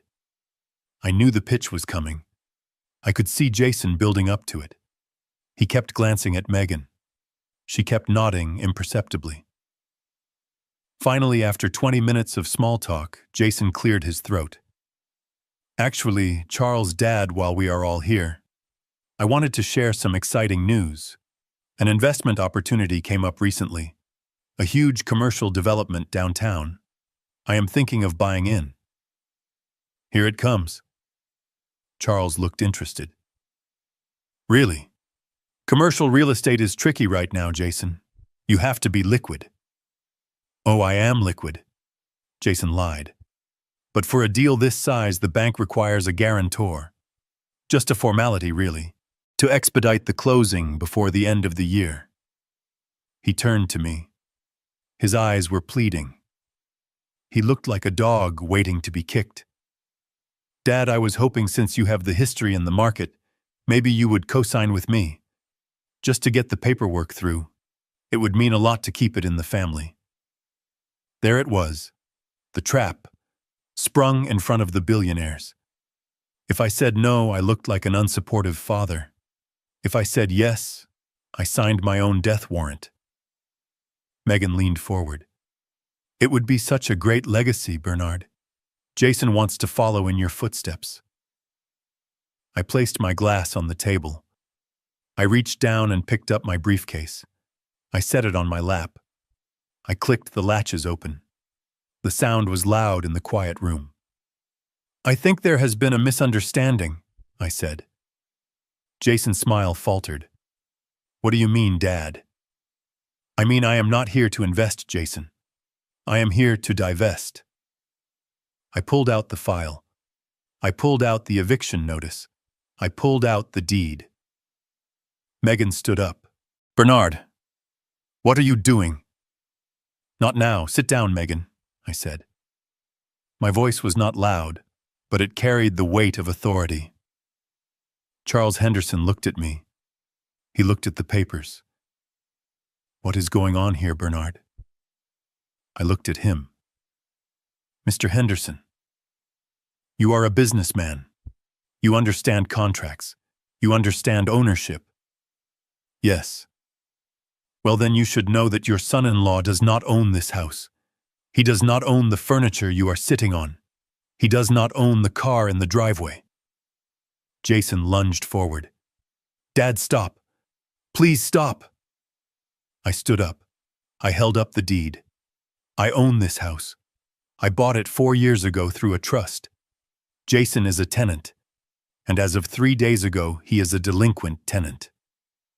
The room went dead silent. Victoria Henderson gasped. I turned to Jason. You wanted me to sign a loan. You wanted to use my credit to cover your gambling debts, your failed startups, your lifestyle. I threw the papers on the coffee table. I am not signing a loan, Jason. I am serving you. I looked at the window. I nodded. The front door opened. Leonard walked in. The sheriff walked in behind him. Jason's face went white. He looked like he was going to vomit. I turned back to the Hendersons. I apologize for ruining your evening, but my son seems to have forgotten to pay his rent, and I have decided to stop enabling him. This house is being foreclosed on. Tonight. Merry Christmas. The dinner was a theater of the absurd. We sat around the mahogany table that I had paid for eating roast duck on china that I had paid for drinking a vintage Bordeaux that I had paid for. The only things in the room I had not purchased were the Hendersons themselves, though looking at the amount of jewelry draped over Victoria Henderson's neck, I suspected someone had paid a high price for her company as well. I sat at the head of the table. It was my right as the host, even if they thought I was merely a guest. Jason sat to my right, sweating through his dress shirt. Megan sat to my left, her eyes darting between her parents and the clock on the mantel. Charles Henderson dominated the conversation. He was a man who loved the sound of his own voice. He spoke of his yacht in the Mediterranean. He spoke of his summer home in the Hamptons. He spoke of the incompetence of his staff. He ate with his mouth open, a habit that money apparently could not correct. "And what do you do with your days now?" Bernard Charles asked, pointing his fork at me. "Jason tells us you dabble in fishing. How quaint." "I suppose when one has limited means, one must find simple pleasures." I cut a piece of duck. I chewed it slowly. "I find fishing to be very educational, Charles," I said. "It teaches you patience. It teaches you how to spot a bottom feeder. And it teaches you that sometimes the biggest fish are swimming right under your boat, and you do not even know it." Victoria let out a tinkling, condescending laugh. "Oh, Bernard, you are quite the philosopher. We must get you out to the club sometime, although I am not sure if they accept day passes for non-members anymore." She looked at Megan. "It is so generous of you to look after him, Megan. It must be a burden having to support family members who did not plan for their future." I saw Megan flinch. She took a large gulp of wine. "We do what we can, Mother." Megan said, her voice tight. "Family is family." I looked at my son. He was staring at his plate. He was vibrating with anxiety. He knew what was coming. He knew the eviction notice was drafted. He knew I had the power to end his charade at any moment. But he still had hope. He still thought he could outmaneuver me. He cleared his throat. He stood up. Actually, while we are all together, there is something I need to take care of. He walked over to the sideboard. He picked up a thick blue folder. My eyes narrowed. This was it. The Hail Mary pass. He walked back to the table. He placed the folder in front of me. He put a heavy gold fountain pen on top of it. Dad, I know we are celebrating, but my lawyer sent this over this afternoon. It is just the renewal for the hazard insurance on the house. The rates are going up next year, and since your name is still technically attached to the original paperwork from 4 years ago, I need your signature to lock in the lower premium before the end of the year. He smiled. It was a terrible smile. It was the smile of a man standing on a trapdoor. Just sign right there on the bottom line, Dad. It will only take a second. Then we can get to dessert. Megan made a soufflé. Megan leaned in. Yes, Bernard. Just a quick signature. We do not want the house to be uninsured, do we? That would be irresponsible. Charles Henderson nodded sagely. Always protect the asset, Bernard. Sign the papers. Do not hold up the evening with bureaucracy. I looked at the folder. I looked at the pen. Hazard insurance. That was the lie. It was a good lie. Boring, urgent, plausible. I picked up the pen. I felt the weight of it. Jason let out a breath. He thought he had me. He thought the pressure of the rich in-laws, the wine, the setting, would make me compliant. He thought I was the old dog who would roll over for a treat. I reached into my breast pocket. I pulled out my reading glasses. I unfolded them slowly. I put them on. Jason shifted his weight. Dad, you do not need to read it. It is just standard boilerplate. Legal jargon. I already reviewed it. I am sure you did, Jason, I said. But I always read the fine print. It is a habit from my days of having limited means. I opened the folder. The first page was a cover sheet. Standard. Innocuous. I turned the page. The document was not about insurance. It was not about premiums. The header was bold. It was typed in all caps. Deed of transfer and durable power of attorney. I felt a cold rage settle in my stomach. It was not just a loan application. It was theft. Absolute, total theft. The document outlined the transfer of the property title from the trust to Jason Walsh. But it went further. Much further. The second section was a durable power of attorney, granting Jason and Megan full control over my financial assets, my medical decisions, and my estate. It stated that due to my declining capacity, I was voluntarily surrendering my rights to my son. They were trying to trick me into signing away my life between the main course and dessert. I read the clauses. They were vicious. They gave them the right to sell my personal residence. They gave them the right to access my offshore accounts. They gave them the right to commit me to a facility if they deemed it necessary for my safety. I looked up. Jason was watching me. His eyes were wide, pleading. He was begging me silently to just sign it, to just die, to just get out of the way so he could have the money he felt he deserved. Megan was holding her breath. Her knuckles were white on the tablecloth. Charles Henderson was checking his watch, bored. I closed the folder. I took off my glasses. I placed them on the table. I picked up the folder. I weighed it in my hand. Insurance, I said softly. Yes, Jason's voice cracked. Just insurance. I stood up. The chair scraped loudly against the floor. You think I am stupid, I said. My voice was not loud, but it cut through the room like a razor. You think because I drive an old truck and wear flannel that I cannot read. You think because I love you I am blind. Dad, what are you doing? Just sign it. I threw the folder. I did not toss it, I hurled it. It spun across the table, knocking over the crystal decanter of red wine. The decanter shattered. Wine exploded across the white tablecloth, soaking the roast duck, splashing onto Victoria Henderson's sequined dress. Victoria screamed. She jumped up, batting at the red stains. Bernard, are you insane? Look what you have done, I ignored her. I leaned over the table, bracing my hands on the wine-soaked linen. I looked straight at Jason. That is not insurance, I roared. That is a death warrant, transfer of deed, power of attorney. You tried to trick me into signing away my freedom in front of witnesses. You tried to steal my life while I was eating your food. Jason backed away. His face was gray. Dad, no, it is not like that. I can explain. There is nothing to explain, I shouted. You are a thief, you are a liar, and you are a coward. I turned to Charles Henderson.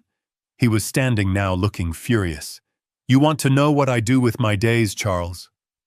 You want to know how I spend my time? I spend my time cleaning up the messes your son-in-law creates. I spend my time paying for this lifestyle that you admire so much. What are you talking about? Charles sputtered. Jason is a partner. He owns this house. He owns nothing, I pointed a finger at Jason. He is a fraud. He has never paid a mortgage payment in his life. I pay it. I bought this house. I bought the car in the driveway. I bought the suit on his back. Megan stood up. She was shaking. Stop it. Stop it right now. You are ruining everything. I am ruining it, I laughed. It was a harsh barking sound. I am not ruining it, Megan. I am ending it. I reached down and picked up the soggy document from the mess on the table. I held it up. You wanted me to sign this. You wanted control. I ripped the document in half. The sound of the thick paper tearing was loud in the silence. I ripped it again and again. I threw the pieces like confetti into the air. I am not signing anything, and for the record, you are standing in my house. Your house, Victoria gasped. Yes, my house. The deed is in my trust, and as of yesterday, the lease is terminated. I looked at Jason. He was leaning against the wall, looking like he was going to vomit. You tried to have me committed, Jason. I said, my voice dropping to a deadly whisper. You tried to steal my mind, and tonight, you tried to steal my soul. I reached into my pocket. I pulled out the velvet box with the Rolex, the watch I had bought for him, the watch my father had worn. I looked at it. It was a symbol of legacy, of passing the torch. I looked at my son. There was no one there to pass it to. I dropped the box into the puddle of wine on the table. Merry Christmas, Jason, I said. I turned to the door, but I was not done. I had one more card to play. I had one more person to introduce to the party. I walked to the front door. I threw it open. Leonard was standing on the porch. Behind him was the sheriff. The red and blue lights of the cruiser were flashing, reflecting off the snow, painting the manicured lawn in colors of emergency. Come in, gentlemen, I said loudly. The tenants are just leaving. The sheriff stepped into the foyer. He was a big man. He filled the space. He looked at the scene in the dining room, the shattered glass, the spilled wine, the screaming woman. He took off his hat. Evening, folks. I have a court order here for immediate eviction. Jason looked at the sheriff.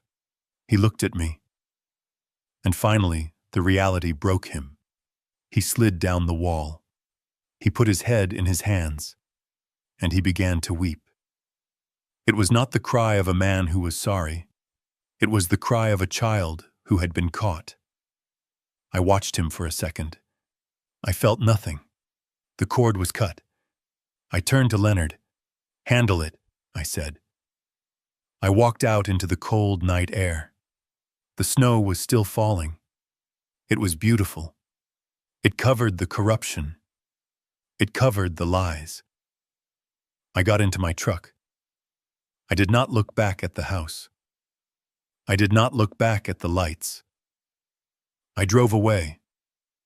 I drove toward the darkness of the highway.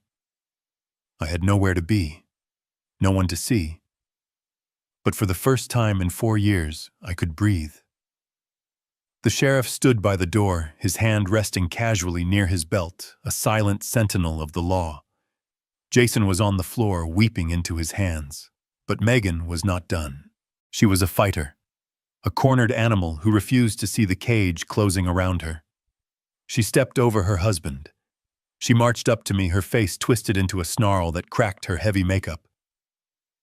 "Your house," she screamed. Her voice was shrill, shattering the stunned silence of the room.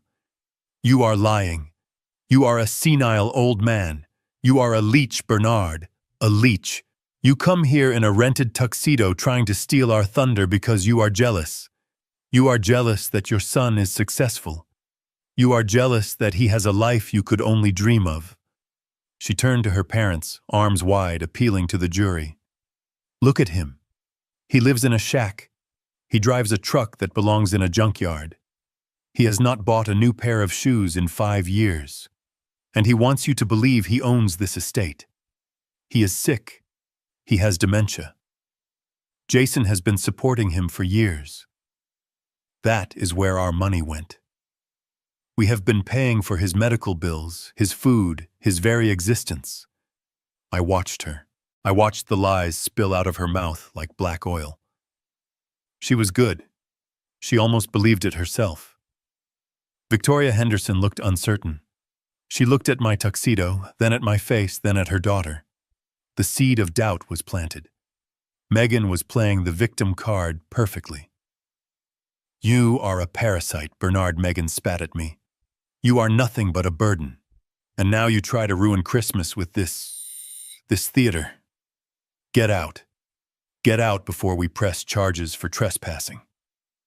I did not move. I did not blink. I looked at Leonard. "Show them," I said. Leonard stepped forward. He placed his briefcase on the dining table right next to the puddle of spilled wine. He clicked the latches open. He pulled out a thick stack of bound documents. He laid them out with the precision of a blackjack dealer laying down a royal flush. He picked up the first document. "Mrs. Walsh," Leonard said, his voice calm, professional, devoid of emotion. "You claim that you and your husband have been supporting Mr. Walsh. You claim that he is a financial burden." He opened the file. He spun it around so Charles Henderson could read it. "This is a forensic accounting of the last 48 months of bank transfers." Charles leaned forward. He put on his reading glasses. Leonard pointed to the columns. "Here you will see a monthly incoming wire transfer of $6,500. It originates from the personal trust of Bernard Walsh. It is deposited into the operating account of Premier Holdings." Charles ran his finger down the page. And here Leonard continued. "You will see the corresponding credit to the tenant ledger for the property located at 12 Oak Creek Drive. Tenant listed Jason Walsh." Leonard looked at Megan. "For 4 years, Jason Walsh has not paid a single penny in rent. Not 1 cent. The entire cost of housing, including taxes, insurance, and maintenance, has been paid by Bernard Walsh." Megan's face went slack. Those are fake. You forged them." Leonard ignored her. He turned the page. "Furthermore," he said, "here are the credit card statements for the American Express Platinum card issued to Jason Walsh." He laid out the statements. They were thick. The primary account holder is Bernard Walsh. Jason is an authorized user. The bill is paid in full every month via autopay from Bernard Walsh investment account. Leonard pointed to a line item. Last month, $4,000 at Saks Fifth Avenue, $3,000 at the Ritz-Carlton, $2,000 at a Michelin star restaurant in New York. He looked at Victoria Henderson. I believe that was the weekend you visited them in the city, Mrs. Henderson. Bernard paid for your hotel. He paid for your dinner. He paid for the dress your daughter is wearing right now. Victoria looked down at her daughter's dress. She looked like she wanted to scrub her skin. I did not know, she whispered. They told us. Jason said his firm had a corporate account. Jason does not have a firm, Leonard said. Jason has been unemployed for 8 months. The room seemed to tilt. The reality they had constructed was evaporating. But Leonard was not done. He reached into the briefcase again. He pulled out a police report. It was fresh. The stamp on the top was dated today. He placed it in front of Jason, who was still huddled on the floor. And then there is the matter of the vehicle, Leonard said. He pointed to the window, to the gleaming white Porsche 911 parked in the driveway next to my truck. It was Jason, pride and joy. He washed it every Sunday. He posted pictures of it constantly. A beautiful car, Leonard noted. $120,000. He looked at Charles. Jason told everyone he bought it with a bonus. A signing bonus for a big deal. Charles nodded slowly. Yes. He said he closed the merger. There was no merger, Leonard said. And there was no bonus. He tapped the police report. 3 months ago, Jason Walsh walked into the dealership. He filled out a lease application. He listed Bernard Walsh as the cosigner. He provided Bernard Walsh's social security number. And then he signed Bernard Walsh's name. I saw Jason flinch on the floor. He curled tighter into himself. Forgery, Leonard said. Identity theft. Grand larceny. I spoke up then. My voice was low. I found out yesterday, I said. When the credit alert hit my phone. I could have called the police then. I could have had him arrested in the dealership parking lot. I looked at Megan. I waited. I wanted to see if he would tell me. I wanted to see if he would confess. Instead, he uninvited me to dinner. Megan was shaking her head back and forth, back and forth. No. No. He told me you signed it. He told me you wanted him to have it. I signed nothing, I said. Leonard placed the last document on the table. It was the deed. The heavy cream paper with the gold seal. And finally Leonard said, the house itself. He smoothed the paper. You have all been laboring under the impression that this is Jason House, or perhaps that it is Bernard House to give. He pointed to the owner line. The property is held by the Catherine Walsh Charitable Trust. Catherine, Mrs. Henderson whispered. My late wife, I said. Leonard continued. The trust was established to generate revenue for hospice care facilities.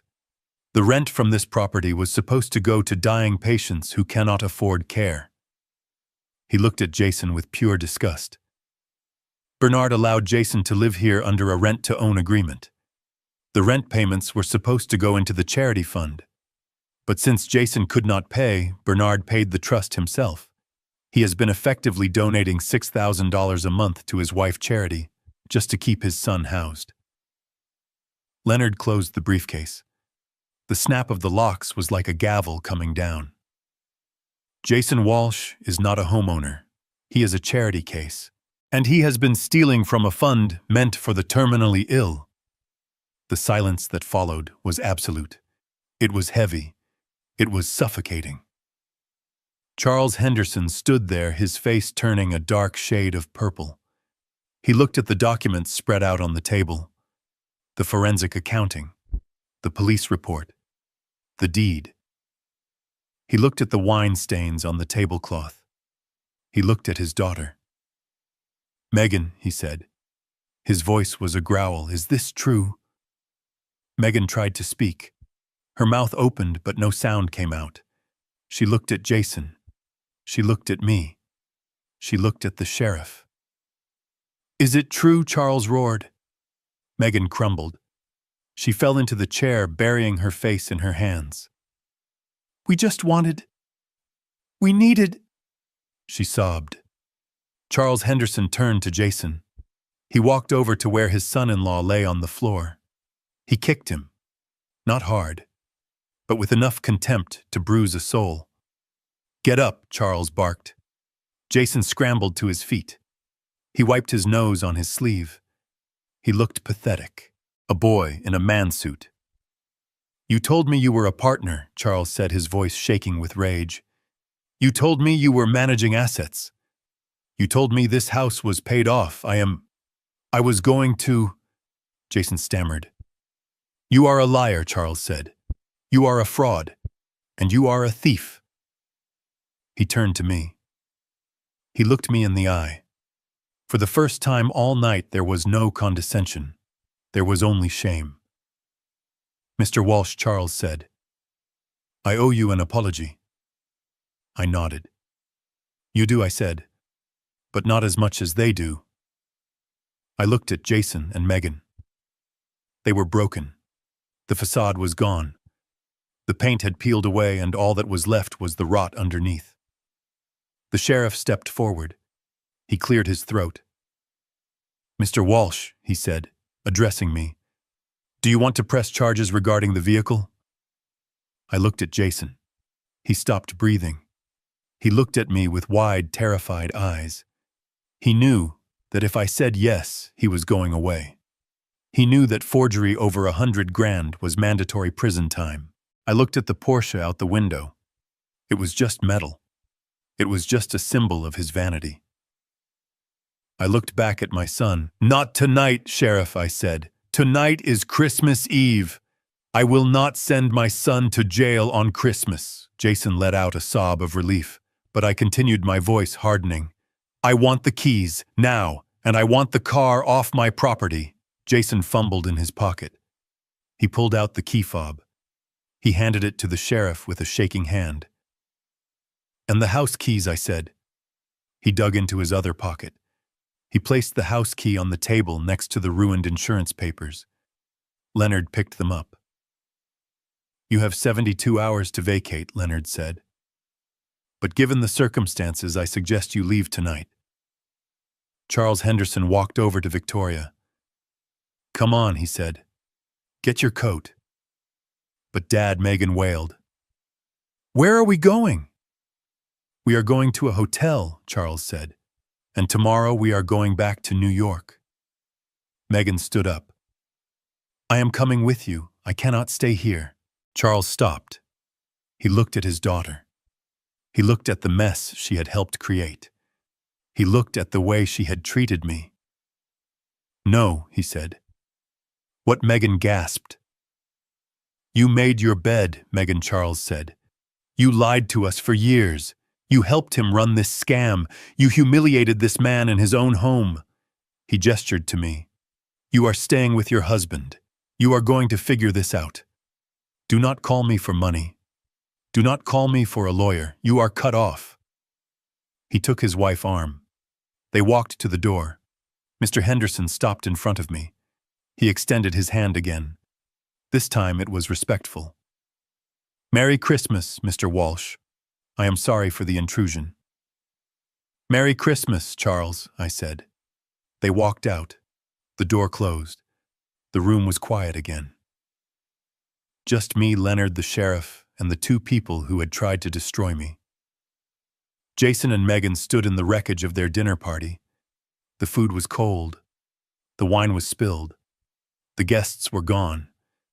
And the landlord was still standing. I picked up my briefcase. I picked up my glasses. I turned to the sheriff. "Officer, if they are not off the property in 20 minutes, arrest them for trespassing." "Yes, sir." I walked to the door. I did not say goodbye. There was nothing left to say. I walked out into the snow. The air was crisp and clean. I got into my truck. I watched the tow truck pull into the driveway to take the Porsche. I watched the lights go out in the house one by one as they packed their bags. I drove away. I had lost a son that night. but I had regained my dignity. And as I drove through the silent, snowy streets, I realized that for the first time in a long time I was looking forward to the future. A future where I did not have to hide who I was. A future where I did not have to pay for love. It was a cold night, but inside I felt warm. The silence in the room was broken by a sound sharp and violent like a whip cracking. Charles Henderson had moved across the Persian rug with a speed that defied his age. He grabbed Jason by the lapels of his tuxedo and hauled him up from the floor. Then he slapped him. It was not a gentlemanly slap. It was a backhand strike fueled by humiliation and rage. Jason's head snapped to the side. A trickle of blood appeared at the corner of his mouth. "You lied to me," Charles roared. His face was purple. The veins in his neck bulged against his silk collar. "You sat in my club in Manhattan. You drank my scotch. And you looked me in the eye and told me you were a self-made man." Jason tried to speak. He tried to raise his hands to protect himself. "Please, Charles. I can explain. It is complicated. The assets are just tied up." "There are no assets," Charles screamed. He shoved Jason back against the wall. A painting fell. The glass shattered. "You told me you owned a tech firm. You told me you developed the algorithm. You told me you were preparing for an IPO in the spring." I watched from the center of the room. I did not intervene. I did not feel the urge to protect him. For 30 years, I had stepped in front of every bullet fired at my son. Tonight, I let him stand in the line of fire. Megan was sobbing in the corner. She did not try to stop her father. She knew better. She knew that the only thing Charles Henderson hated more than losing money was looking like a fool. And Jason had made him look like the biggest fool in New York. "You said the house was paid off," Charles spat. "You said the car was a bonus. You said the company was yours." "It is mine," Jason wheezed. "I am the CEO. I run the day-to-day. Dad he just helped with the seed money." I stepped forward. The sound of my dress shoes on the marble floor was heavy and deliberate. "Stop lying, Jason," I said. "Just stop. It is over." The curtain has fallen. I turned to Charles. I looked at the man who had spent the last 4 hours talking down to me. He is not the CEO, Charles, and he did not develop any algorithm. Jason's eyes went wide with panic. "Dad, don't. Please. Not that. Anything but that." He begged me with his eyes. He could handle losing the house. He could handle losing the car. But he could not handle losing the one thing he had built his entire identity around. His title. I ignored him. I looked at Charles. 5 years ago, Jason came to me. He had been fired from 3 different firms. No one would hire him. He was unemployable. But he wanted to marry your daughter. He wanted to look like a success. I took a breath. This was the hardest truth to tell. This was the secret I had kept even from myself. So I built him a sandbox. I created a shell company, Walsh Tech Solutions. I hired a team of actual developers to do the work. And I installed Jason in the corner office. Megan stopped crying. She looked up.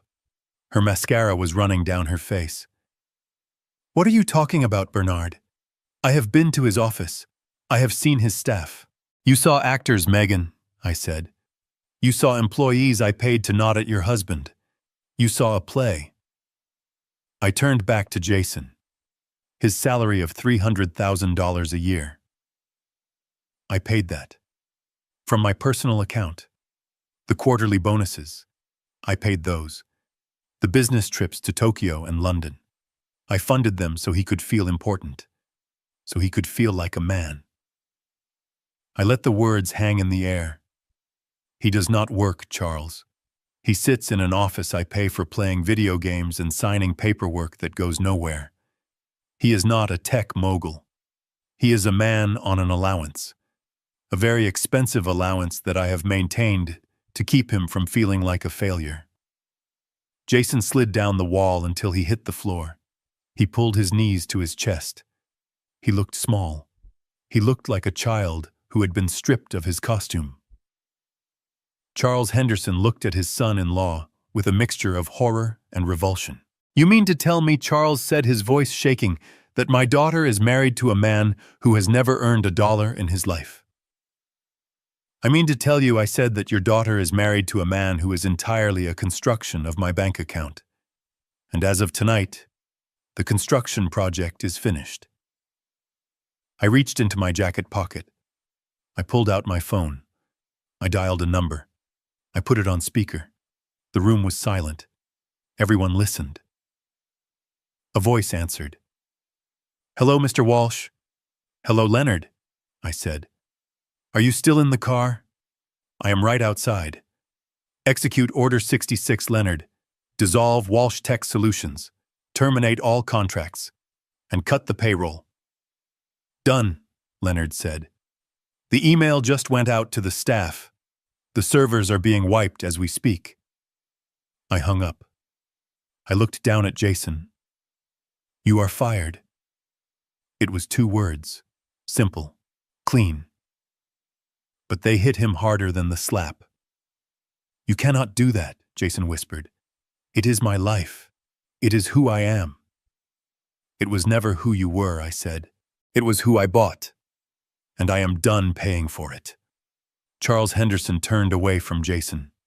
He looked at him like he was something he had stepped in on the sidewalk. "You are pathetic," Charles said. "You lied to my face for 3 years. You let me invest in your phantom company." I froze. I did not know that. "You invested?" I asked. Charles nodded, his face pale. 200,000. He said it was a pre-IPO bridge round. I looked at Jason. He buried his face in his hands. "He stole from you, Charles," I said. "The company does not take outside investment. It is a holding company. If he took your money, he pocketed it." Charles let out a roar of rage. He looked around the room for something to throw.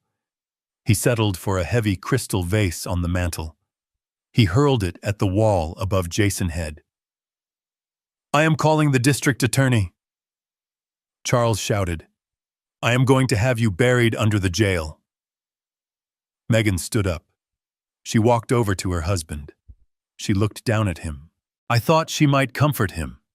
I thought she might show some shred of loyalty. Instead, she took off her wedding ring. It was a 3-carat diamond. "I paid for that too." She threw it at him. It bounced off his chest. "You are a loser," she hissed. "You are a broke, lying loser." She turned to her parents. "Take me home. Please, just take me away from here." Victoria Henderson grabbed her fur coat. "Come, darling. We are leaving. We are going to the Four Seasons. We will call the divorce lawyers in the morning." They moved toward the door. A phalanx of wealth and judgment retreating from the contamination zone. Mr. Henderson stopped in front of me. "Mr. Walsh," he said, his voice clipped. "I will expect your cooperation in the prosecution." "You will have it," I said. They walked out. The door did not slam this time. It clicked shut with a finality that echoed in the empty hallway. The room was quiet. The sheriff stood by the entrance looking uncomfortable. Leonard was outside waiting in the car. It was just me and my son. Jason sat on the floor amidst the ruins of his life. The spilled wine, the shattered glass, the broken lies. He looked up at me. His eyes were red. His face was wet with tears and snot. Why, he whispered, "Why did you do this? Why tonight?" I walked over to him. I did not kneel. I stood tall. I looked down at the man I had created. "Because you uninvited me, Jason." He laughed. A high, hysterical sound. "Because of Christmas. You destroyed my life because of Christmas dinner." "No," I said. "Not because of dinner. Because of what it meant." I pointed to the door. "You stood there 3 days ago. You looked at me. You looked at the man who wiped your tears and paid your debts and loved you more than life itself. And you decided I was not enough. You decided I was a prop that did not fit your set design. I leaned closer. You were ashamed of me, Jason. You were ashamed of the hands that built this house. You were ashamed of the work that paid for your suit. You wanted the money, but you did not want the father. Jason sobbed. I am sorry, Dad. I am sorry. I was scared. I just wanted them to like me. I know, I said softly. And that is why I had to stop you. You were drowning, Jason. You were drowning in debt and lies and pretension. If I let you keep going, you would have ended up in prison or dead. I looked around the room. I stripped you bare, son. I took away the house. I took away the car. I took away the job. I took away the wife who only loved your wallet. I stepped back. Now you have nothing. And having nothing is the only place you can start to build something real. I turned to the sheriff. Give him 10 minutes to pack a bag, then lock it up. I walked to the foyer. I picked up my coat. Dad. Jason called out. Dad, where are you going? I stopped. I did not look back. I am going home, Jason. To my small house. To my quiet life. What about me? What am I supposed to do? I opened the door. The cold wind swirled in. You figure it out. I walked out onto the porch. I walked down the steps. I walked past the sheriff cruiser. I got into my truck. I started the engine. I looked at the house one last time. The lights were still on. The Christmas tree was still twinkling in the window. It looked like a perfect holiday card. But inside it was hollow. I put the truck in gear. I drove away. I did not feel triumph. I did not feel joy. I felt a deep aching sadness, but I also felt relief. The cord was cut. The weight was gone. I was alone.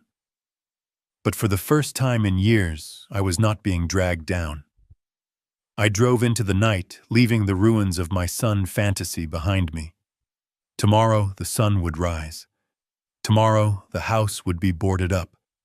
Tomorrow, Jason would wake up in a cheap motel room with nothing but the truth.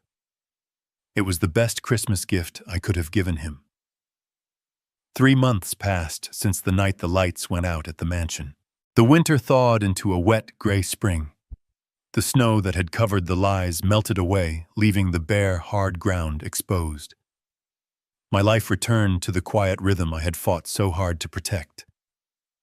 I woke up early. I drank my coffee. I went fishing. But the silence in my house felt different now. It was not the silence of loneliness. It was the silence of peace, Paul.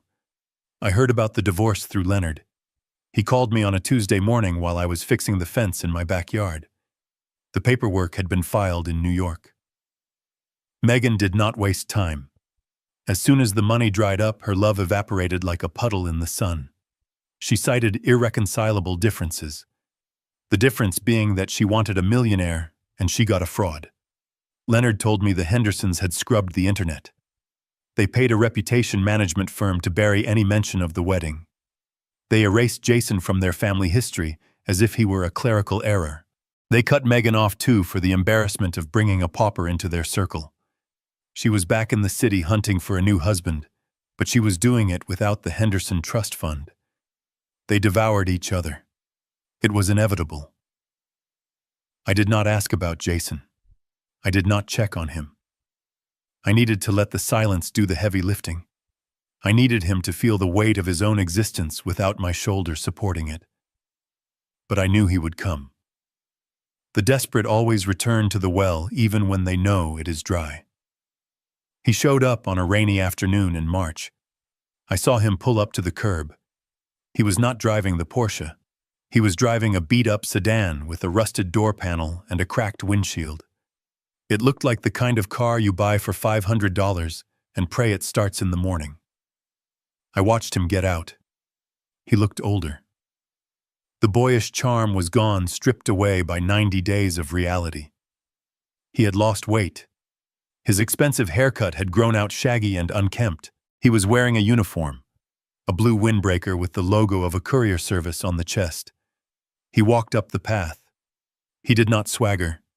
He trudged. He looked at the ground. He looked at the porch where he had stood 3 months ago and demanded $50,000. I opened the door before he knocked. I stood in the frame blocking the entrance. "Hello, Jason." He looked up. His eyes were rimmed with red. He looked exhausted. "Hi, Dad." He stood there in the rain. He did not ask to come in.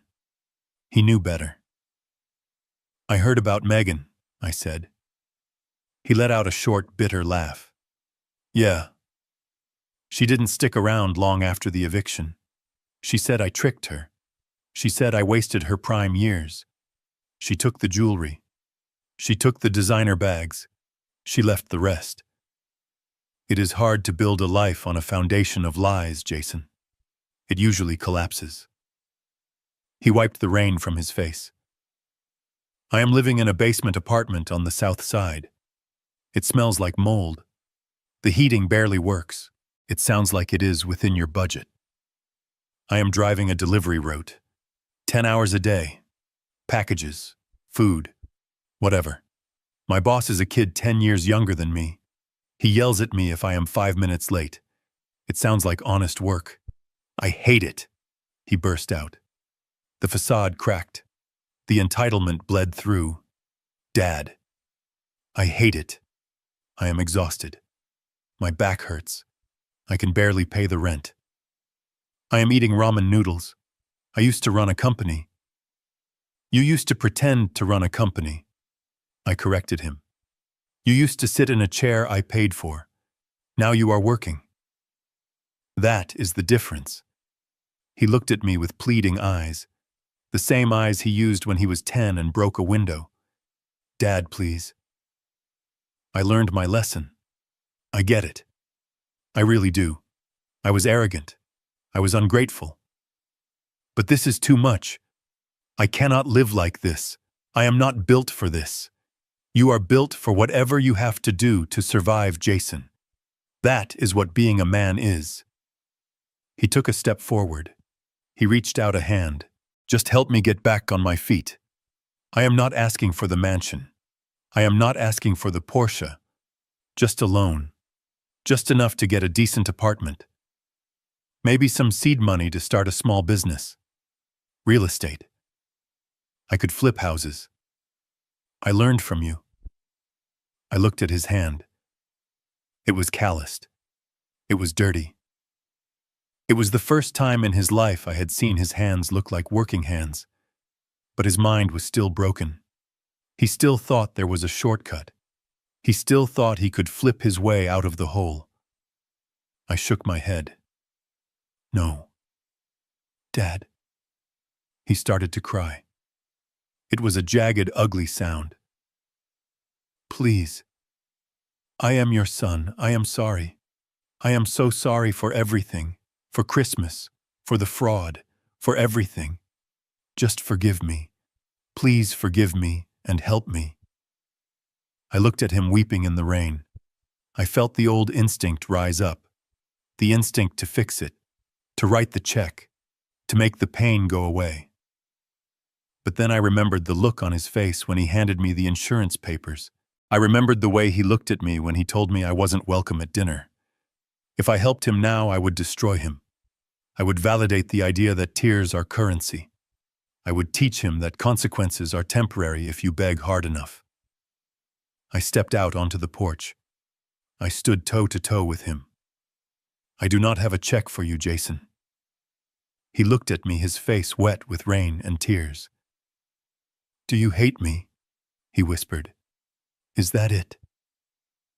Do you hate me for what I did?" I put my hands in my pockets. "I do not hate you. I love you enough to let you suffer." He flinched as if I had hit him. "Forgiveness is God work, Jason. I said, my voice steady. My job is different. My job is to teach you the lesson I forgot to teach you for 30 years. I leaned closer. You are responsible for yourself. No one is coming to save you. No one is going to bail you out. The mold in your apartment is your mold. The boss who yells at you is your boss. The life you have right now is the life you earned. But I can't do it alone. He sobbed. You have to, I said. Because as long as you think there is a safety net, you will never learn to fly. You will just keep falling and waiting for me to catch you. I am done catching you. I stepped back. I put my hand on the door. Go back to your apartment, Jason. Go back to your job, pay your rent, save your money. And maybe in a year or 2 or 5, when you have built something that is actually yours, come back and see me. And if I don't make it? He asked, his voice hollow. Then you didn't make it, I said. I closed the door. I locked the deadbolt. I stood in the hallway listening to him cry on the other side. It was the hardest thing I had ever done. It was harder than building the skyscrapers. It was harder than burying Catherine. To hear your child in pain and do nothing is an agony that has no name. But I knew it was necessary. Eventually, the crying stopped. I heard his footsteps walk away. I heard the engine of the beat-up sedan start. It sputtered, then caught. He drove away. I went to the window. I watched the taillights fade into the rain. He was alone. He was broke. He was miserable. But he was driving his own car. He was going to his own apartment. He was living his own life. For the first time in 38 years, Jason Walsh was an independent man. I touched the glass. Good luck, son, I whispered. I turned away from the window. The house was quiet. I had one more thing to do. One final piece of business to close the book on the past. I went to my study.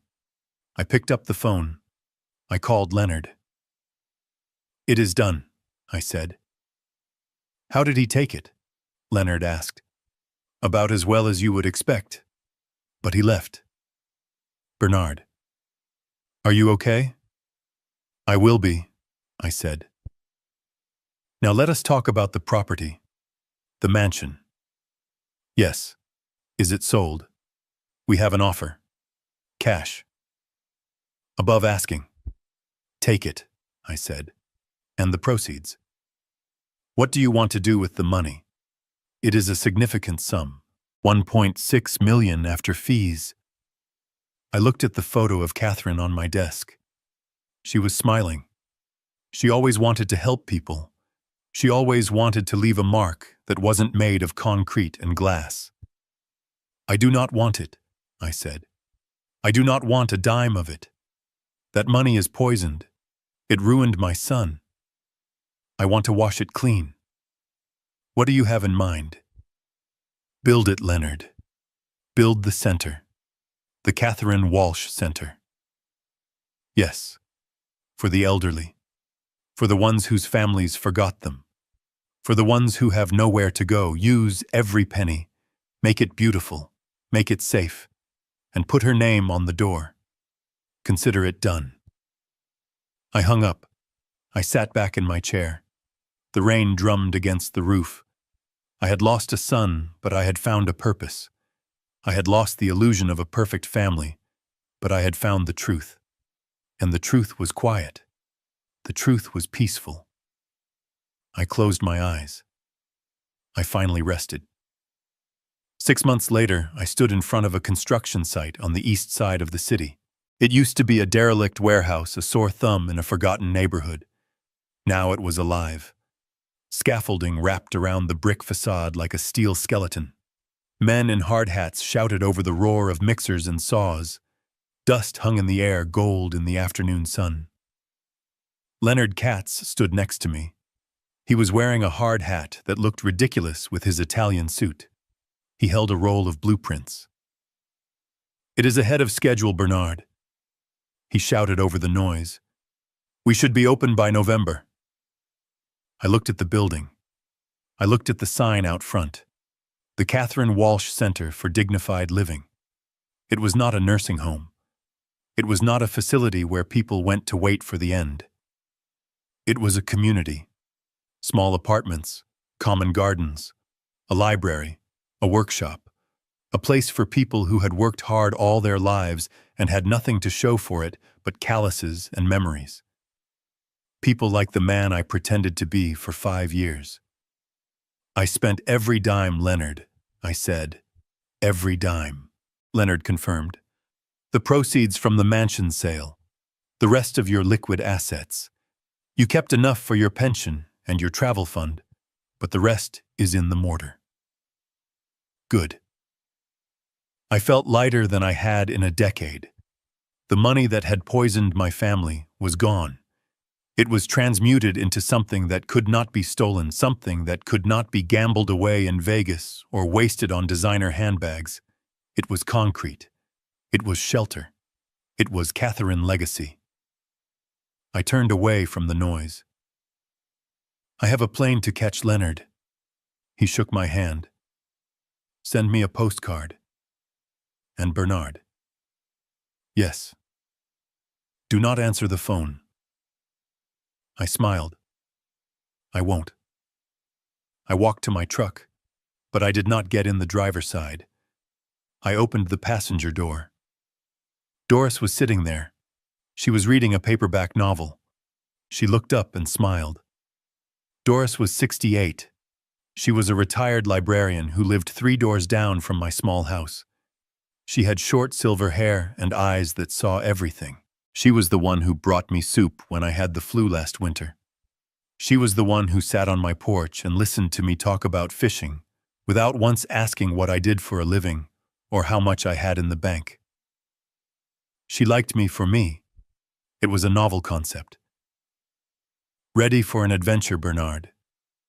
she asked. I climbed in. Ready as I will ever be. We drove to the airport. I left the truck in long-term parking. I did not care if I ever saw it again. We walked through the terminal. We did not turn right toward economy. We turned left toward the first-class lounge. Doris' eyes widened as we boarded the plane. It was a Dreamliner heading to Rome. Our seats were not seats. They were pods. Leather. Private. Champagne was already waiting. "Bernard," she whispered, "this is too much. You said we were going on a trip. You did not say we were flying like royalty." I took my jacket off. I settled into the seat. "I spent 40 years building castles for other people, Doris. I think it is time I lived in one for a few hours." She clinked her glass against mine. "To Italy," she said. "To new chapters," I replied. The plane taxied to the runway. The engines roared. I felt the pressure push me back into the seat. I looked out the window. The city fell away. The skyscrapers I built became toys. The mansion I bought became a speck. The life I had lived became history. My phone buzzed in my pocket. I ignored it. It buzzed again, and again. I sighed. I reached into my pocket. I pulled it out. There was a text message on the screen. It was from Jason. "Dad, I got a promotion. I am a shift supervisor now. It is only $2 more an hour, but it is something. I am trying, Dad. I really am. Can we talk? Please, I miss you." I stared at the words. I felt a tug in my chest, a phantom pain. The instinct of a father to say, "Good job." The instinct to say, "I am proud of you." But I looked closer. "I miss you." He did not miss me. He missed the safety. He missed the ease. He was lonely, and his life was hard, and he wanted his father to make it soft again. If I answered him, I would undo everything. If I answered him, the 3 months of silence would be wasted. He was working. He was surviving. He was climbing his own ladder rung by painful rung.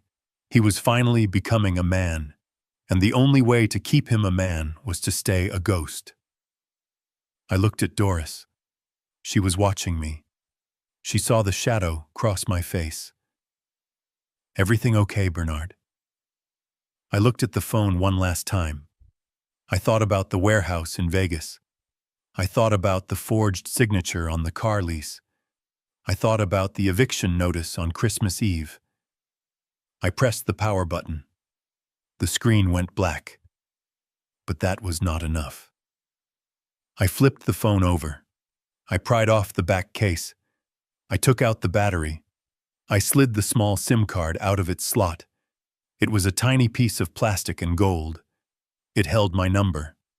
It held my connection to the past. It held the pathway for Jason to reach me. I held it between my thumb and forefinger.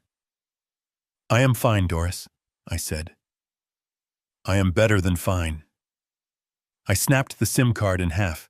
It made a small, sharp sound, like a twig breaking in a winter forest. I dropped the pieces into my empty champagne glass.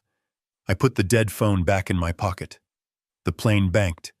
We broke through the clouds. The sun flooded the cabin, blinding and bright. I reached out and took Doris' hand. I lost a spoiled son, I said, looking at the clouds. But I found my life back. The stewardess came by with a bottle. More champagne, sir. Yes, I said. Fill it up. We have a long way to go. And for the first time in my life, I was in no rush to get back. We often make the fatal mistake of confusing financial support with love. For years, I thought I was protecting my son by paying his way, but I was only robbing him of his own character. I learned that true parental love isn't about shielding our children from reality. It is about giving them the strength to face it. By taking away the safety net, I forced Jason to find his own footing. It was the hardest thing I ever did, but it was necessary. Respect must be earned, not bought, and a life built on handouts is nothing more than a house of cards waiting to fall. If you believe that dignity is worth more than money, hit that like button and subscribe for more stories of justice. And tell me in the comments, have you ever had to use tough love to save someone you care about? I want to hear your story.